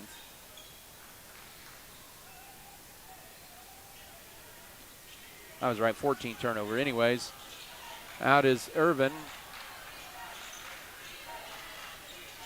3:12 to go, third quarter. Holcomb scored the last 4 points. Aiden Brown pump fakes on a three. Now to the foul line to Cranston. He has 8 points tonight. And now whistling a foul as Drew Metzger fouls his cousin. I don't know if they've battled like that at the Denniston Holiday Smorgasbord or not, but Metzger's third foul with 3:03 to go. And notice Brody's dad tonight's not wearing a Scott City hat like he did last year. All right, Ethan Froh back in. He'll replace Caston Wren. Metzger out there with his 3 fouls. Team foul number 2 in the period on Scott City, by the way. Brown now stepping back. Denniston will launch the 3 and will be no good. Tipped around, and Froh tracks it down for Scott City. Beavers down by 9 with 2:50 to go third quarter. They've had some better efforts, but mental lapses at times on defense, and now here's a pull-up. Mickey Gossman gets it for a 6-point. Holcomb wanted a charge. 41-34, 2:41 to go here in the third period. Scott City back down by 7, trying to play catch-up again. Aiden Brown skips it over high right to Luke Ty. An entry feed and reach-in foul on Junior Mesa, his first, team's third of the quarter with 2:32 to go third quarter. Steckline to return in, as will Austin Sullivan. Out will be Cooper Cranston, Mickey Gossman. Scott City's probably got the most point production from their post players all year tonight. They've shot the ball better. They've had better movement in the offense for the most part, but the turnovers are coming back to haunt them, and Scott City forces a turnover, the 6th of the night on Holcomb. 41-34, 2:18 to go third quarter. Mesa dribbles between the legs, uses it up, now finds Ethan Froh out high. Guarded by Denniston now. It's Steckline at the foul line, leaves it short, fights for his own rebound, deflected, and here is Denniston on an uncontested run, and a layup is good. He has 8. 43-34, a 2:02 to go third quarter. Scott City back down 9. They have not been able to get any closer than 7 in this second half. Denniston up top to Metzger, drives right side, trying to drive in on Brody. And now back out high to Froh. Froh with it, drives right side, runner, bank, no. Rebound reeled in by Holcomb's Luke Tyne. In transition, Holcomb up by 9 with the ball. And a reach-in foul, that's going to be on Metzger, his 4th. With 1:34 to go third quarter, Metzger struggling from the floor tonight. Really hasn't attempted a shot either. And now it's a 4th team foul on Scott City. And in is going to be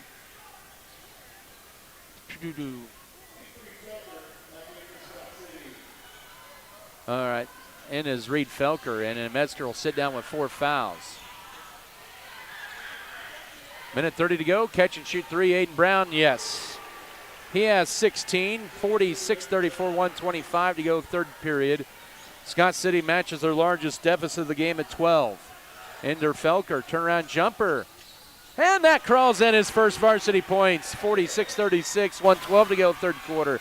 See, Scott City can get him going on the offensive end during the last part of this year. Bounce pass saved it by Holcomb's Brady Sullivan, drives in on Felker, then dribbles it back out high with under a minute to go third quarter. Here's Austin Sullivan penetrating, hanging, shooting. Late whistle and a foul call and 2 free throws. That'll be team foul number 5 on Scott City in the quarter, and 2 free throws for Austin Sullivan. Brody Steckline just his first foul. 46-36 Holcomb, 54.9 to go third quarter. First of 2 charity tosses coming up here. Good for Sullivan. He has his 4th point on this quarter, 47-36, 54.9 to go. Cranston back into the Holcomb lineup. Second free throw. Also good. 48-36. He has 5 on this half. Irvin back in for Scott City.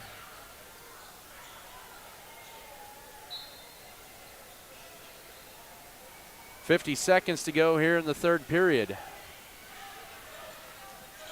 Now lob, skip it over left side. Here's Radke up top to Reed Felker. Felker up top now to Cooper Irvin. Irvin with it.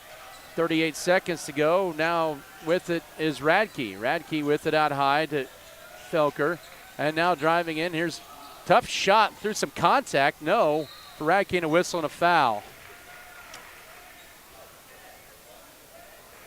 And a foul on Scott City will be their 6th of the quarter. Steckline, that is his 2nd.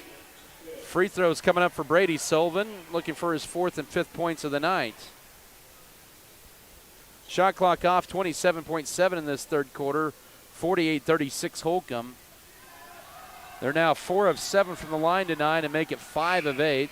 4th point for the 5'10 senior, 49-36, 27.7 to go. That'll be Austin Sullivan in for the first time as Clay Tolbert, a 6'1 sophomore. They've played 9 players tonight, have the Longhorns. Scott City's played 8. And the free throw is good, and it's 50-38, 6, 27 seconds, third quarter, shot clock off. Holcomb is now 4 of 4 in the third quarter at the line. Irvin with it up top to Steckline. Drives right side over, and here's a 3 for Mesa off the back iron. Rebound, Steckline catches it, puts it up, can't get it to go.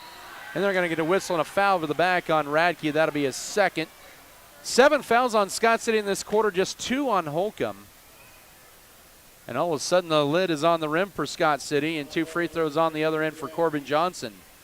He has 4 points tonight. And Holcomb is all of a sudden on a 9-2 run over the last 2 minutes. And they're up by 14 late third quarter. And make it 15, 51-36 with 9.7 to go. Third point of this quarter for Johnson, 5th for the night. And they're 6 of 6 at the line and make in a row here, 52-36. They've scored the last 6 all from the line in the last minute. 5 seconds to go, third quarter. Mesa with it. Drives in, we got a whistle and a foul on Holcomb. That's on Mater, his 3rd with 3.5 seconds to go. That's just their 3rd team foul of the third quarter.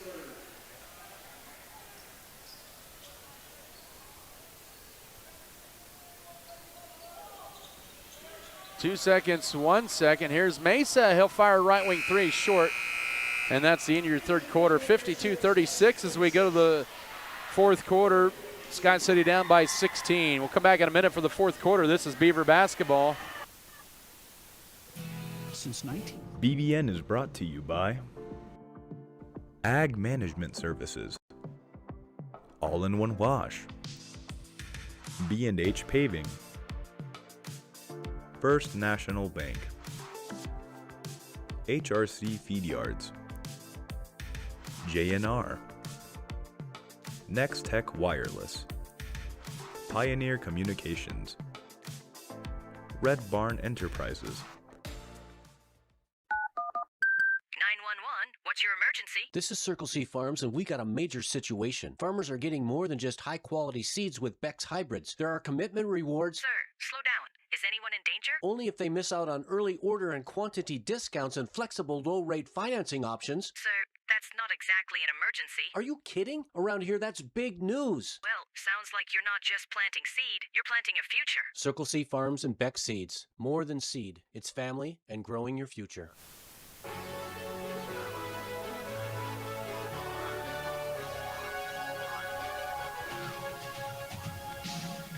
The final countdown, the final quarter commences on here. Scott City down by 16, 52-36. We head to the fourth quarter here. Aiden Brown leading Holcomb with 16 tonight. Scott City led by Brody Steckline with a career-high 12 and Junior Mesa with 10. Here's Reed Felker, pivots, flips up a hook shot, can't get it to bounce in, and that kind of summarizes the night for Scott City. Aiden Brown with a 6th rebound. Holcomb has owned the glass here tonight. Up top, here's Steckline, flips it over right side to Luke Tyne. Now up top to Austin Sullivan. 7.5 to go, 52-36 Holcomb. Right side out high to Luke Tyne. And cutting to the foul line, inside the foul line. Nice dump underneath. Missed the layup, did Corbin Johnson, and the rebound to Avery Radke. Radke with 6 points tonight. Irvin drives in and got pushed. And now they're going to get a tie-up. Possession arrow favors Holcomb. And Scott City has their 16th turnover of the night. A lot of contact there. They let it play through, and Casson ran in for Reed Felker. 7:09 to go. 52-36 is your score. Inbound in, Aiden Brown loses it. Scott City with 7th Holcomb turnover forced. They have 6 steals off of those. Right corner to Wren. Looking to lob it in Steckline, but can't. Now he will. Catches it. Steckline power dribble, and then gets it stripped, but gets it back, puts it up, and sneaks in. His 14th point, 52-38, 6:52 to go. Steckline has got 10 of his 14 points in the second half. And he has 10 of Scott City's 19 points in the entire half. 6:40 to go. Right wing over to Luke Tyne, skip it left side. And Denniston will go around Junior Mesa, and a foul on the floor on Mesa. That'll be his second, team foul number 1 of the quarter. Holcomb has only been whistled for 6 fouls the entire night. 14 on Scott City. I'm not saying that it's bad officiating, but they're just kind of stating the facts there. New 35, 6:36 to go. Lob out high to Aiden Brown. Now to Luke Tyne, but Holcomb's been the aggressor, and they've been able to draw those fouls. Scott City has not been able to as of late. Now driving in. Ooh, that there's an offensive foul on Aiden Brown. Hey, by the way, that might have been if the flop charge call there, but Steckline bought the sell to the official on Brown's first. Team's first of the fourth quarter with 6:26 to go. Cooper Irvin will return, or he just went and got a towel, and Junior Mesa, he wipes it off. And the official will hang on to the towel for the time being. He'll just toss it over to the side of the Holcomb cheerleader. Somebody in Scott City is going to have to go get their towel. The cheerleader kicks it toward the bench. 6:20 to go. Good kick movement there. Cooper Irvin looking for a cutter. He'll just drive instead. Nice dish to Steckline, and flashes to the basket and one. He adds to his career high 16, 52-40 with 6:13 to go. Other teams are really content on guarding the perimeter against Scott City. Steckline has been a great option tonight for Scott City with a 16-point performance. The foul is on Luke Tyne, his first, team second of the fourth quarter with 6:13 to go, and Steckline swishes home the free throw, making it 52-41. All of a sudden, a 5-0 run in this fourth quarter, and the Beavers have it to within 11. The closest they've gotten in the second half is 7. 6 minutes to go, nice dish underneath, and Brown easily scores it over the top of Irvin, 54-41. That was a mismatch at the block there, 5:55 to go. Up top, it'll go to Irvin. Now right side, here's Casson Wren, right corner to Radke. He'll quick release on a 3, too strong, and a whistle and a pushing foul on the backside on Mesa. His third with 5:48 to go. Team foul number 2 on Scott City. And Radke's kind of been in a shooting funk over the last 2 games. So Mesa with 3, Metzger already on the bench with 4. That's a foul trouble for Scott City. Blake Mader with 3 for Holcomb. As Brady Sullivan trying to go around Radke, but can't. Now to Denniston, right corner it goes to Corbin Johnson. Nice bounce pass to Aiden Brown. He'll score and one. On a touchy call that time, and team foul number 3 on Scott City in the fourth quarter. That'll be on Irvin, his second.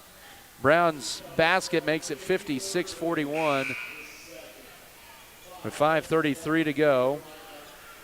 56-41, and just like that, Holcomb close to making this back to a 16-point game. Out is Wren.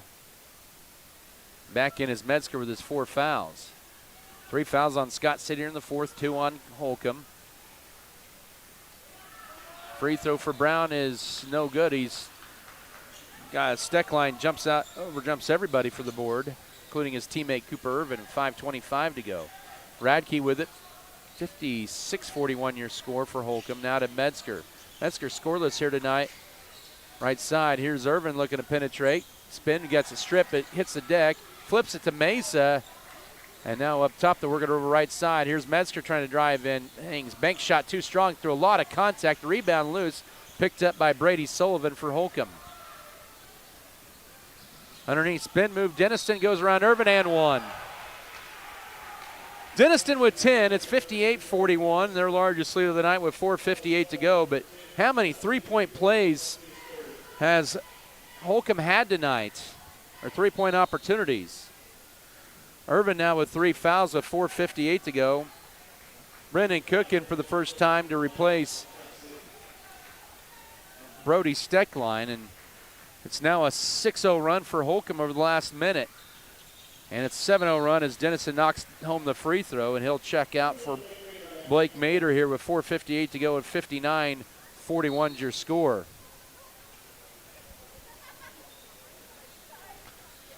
So Holcomb on a 7-0 run here. They've had 2 3-point play opportunities, been 1 out of 2 in that. And now ball deflected, and Scott City turns it over once again. Stop, nice pass, right side, layup short for Sullivan, and the rebound to Junior Mesa.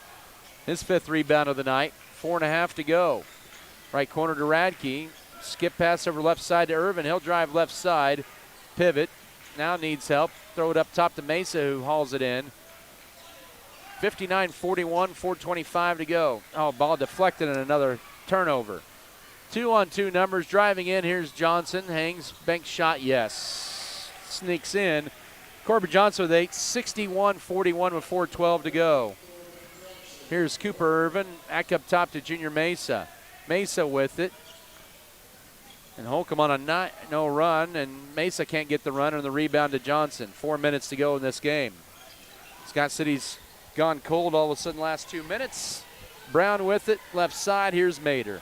Looking to drive in, he'll lay it up and score it. He has 4, and it's a 11-0 run, 63-41 with 3:45 to go. With it, here's Irvin out high. Coach Brian Gentry's going to send him 5 subs here. Brendan Cook with it. He'll drive left side, needs help.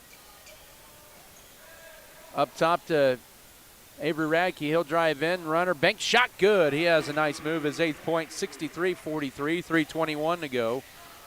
And that'll end a 11-0 Holcomb run. Left side, Corbin Johnson, bullet in, deflected, but picked up by Brady Sullivan. And a whistle, a timeout for Coach Chad Novak. It's a full, we'll take it as well. 3:05 to go, fourth quarter. It's Holcomb 63, Scott City 43, back in a minute. This is Beaver basketball. 20 years ago, we started with a simple mission: to provide an unrivaled customer experience by bringing trusted technology and superior service to Kansas. This milestone belongs to you, our customers. Together, we've built something worth celebrating, and we State Bank proudly supports Scott Community High School students and athletes as they prepare for another great year of achievements. Just as our students prepare for another successful year, we encourage you to be prepared for whatever life may bring you. Stop in and talk with a knowledgeable staff at Western State Bank, whether it be a new home loan, financing for your business, or any one of our checking and savings account options. We're here to help you. Make sure to check out all of our internet banking options provided at WSBKS.com. Western State Bank, member FDIC. And as always, go Beavers! My head is starting to hurt really bad. Just take a break. I'll just study for 1 more hour. According to the World Health Organization, 27% of teenagers in the United States suffer from school-related burnout. To put it into perspective, that's the entire junior class at Scott Community High School. The most common symptom of burnout is exhaustion, no matter how much rest you get. Please message the crisis text line at 741-741. Way 10 to shoot for Holcomb, and it goes to Cooper Cranston, double team left corner. Clay Tolbert will fire a three. No, rebound. Steckline couldn't get it, and then it goes off the leg of Blake Mader, and it'll belong to Scott City with 2:48 to go. 63-43, Holcomb with the lead. They are going to go to 7-0 on the year and 2-0 in the league. Scott City will be 0-2 in the league, and 2-4 heading into the Christmas break with Cimarron coming to town. Steckline backing his way in, looking to add to his career night, and he will with a nice soft touch. He has 19 in the ball game. 63-45, 2.5 to go. Turnovers really caught up with Scott City. As we're going to get a new sub in next dead ball. Right side over to Blake Mader. Tightropes the right baseline, and now out high left to Sullivan. Up top, here's a three. Mader, too strong. Fight for the rebound. Holcomb has it. Cranston got that one.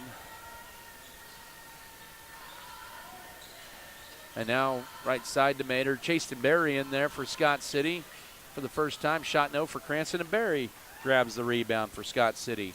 And then they throw it away. 1:45 to go.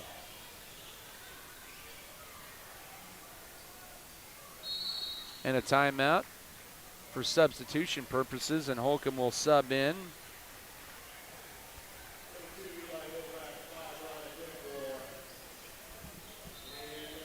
Eli Novak.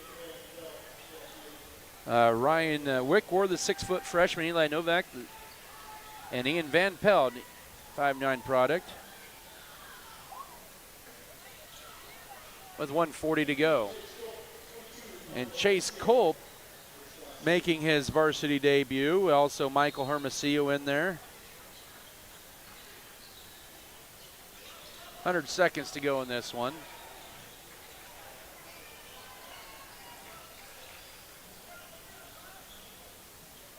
It's 15 to shoot. Left side at Van Pelt now.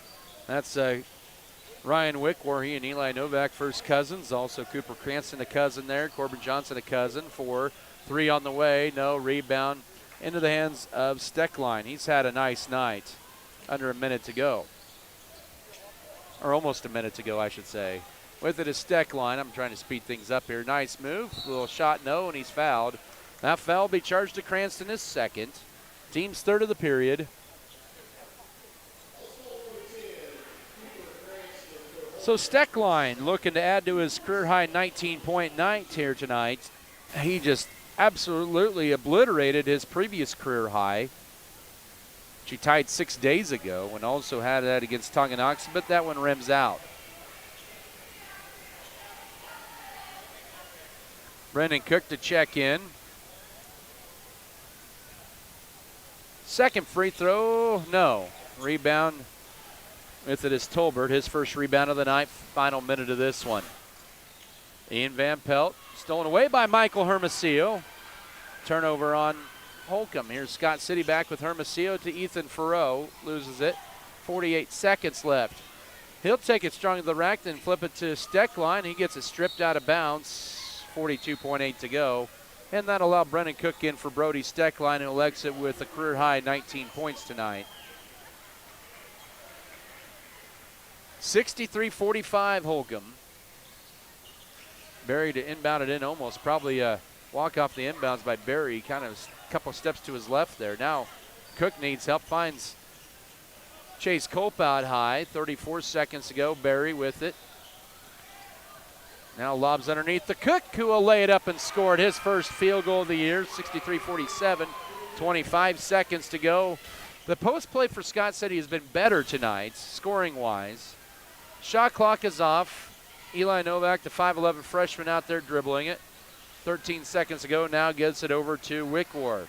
Wickwar back to Eli Novak. He'll hold it with 5 seconds to go, and Holcomb is going to go to 7-0 on the year And then we'll knock off Scott City here tonight by the final of 63-47. Holcomb 7-0 on the year, 2-0 in the league. Scott City drops to 2-4 on the year, 0-2 in conference play. We'll begin our post-game coverage in 3 minutes. This is Scott City Beaver basketball. Flowers and more in Scott City is your full-service floor. On the plains of western Kansas,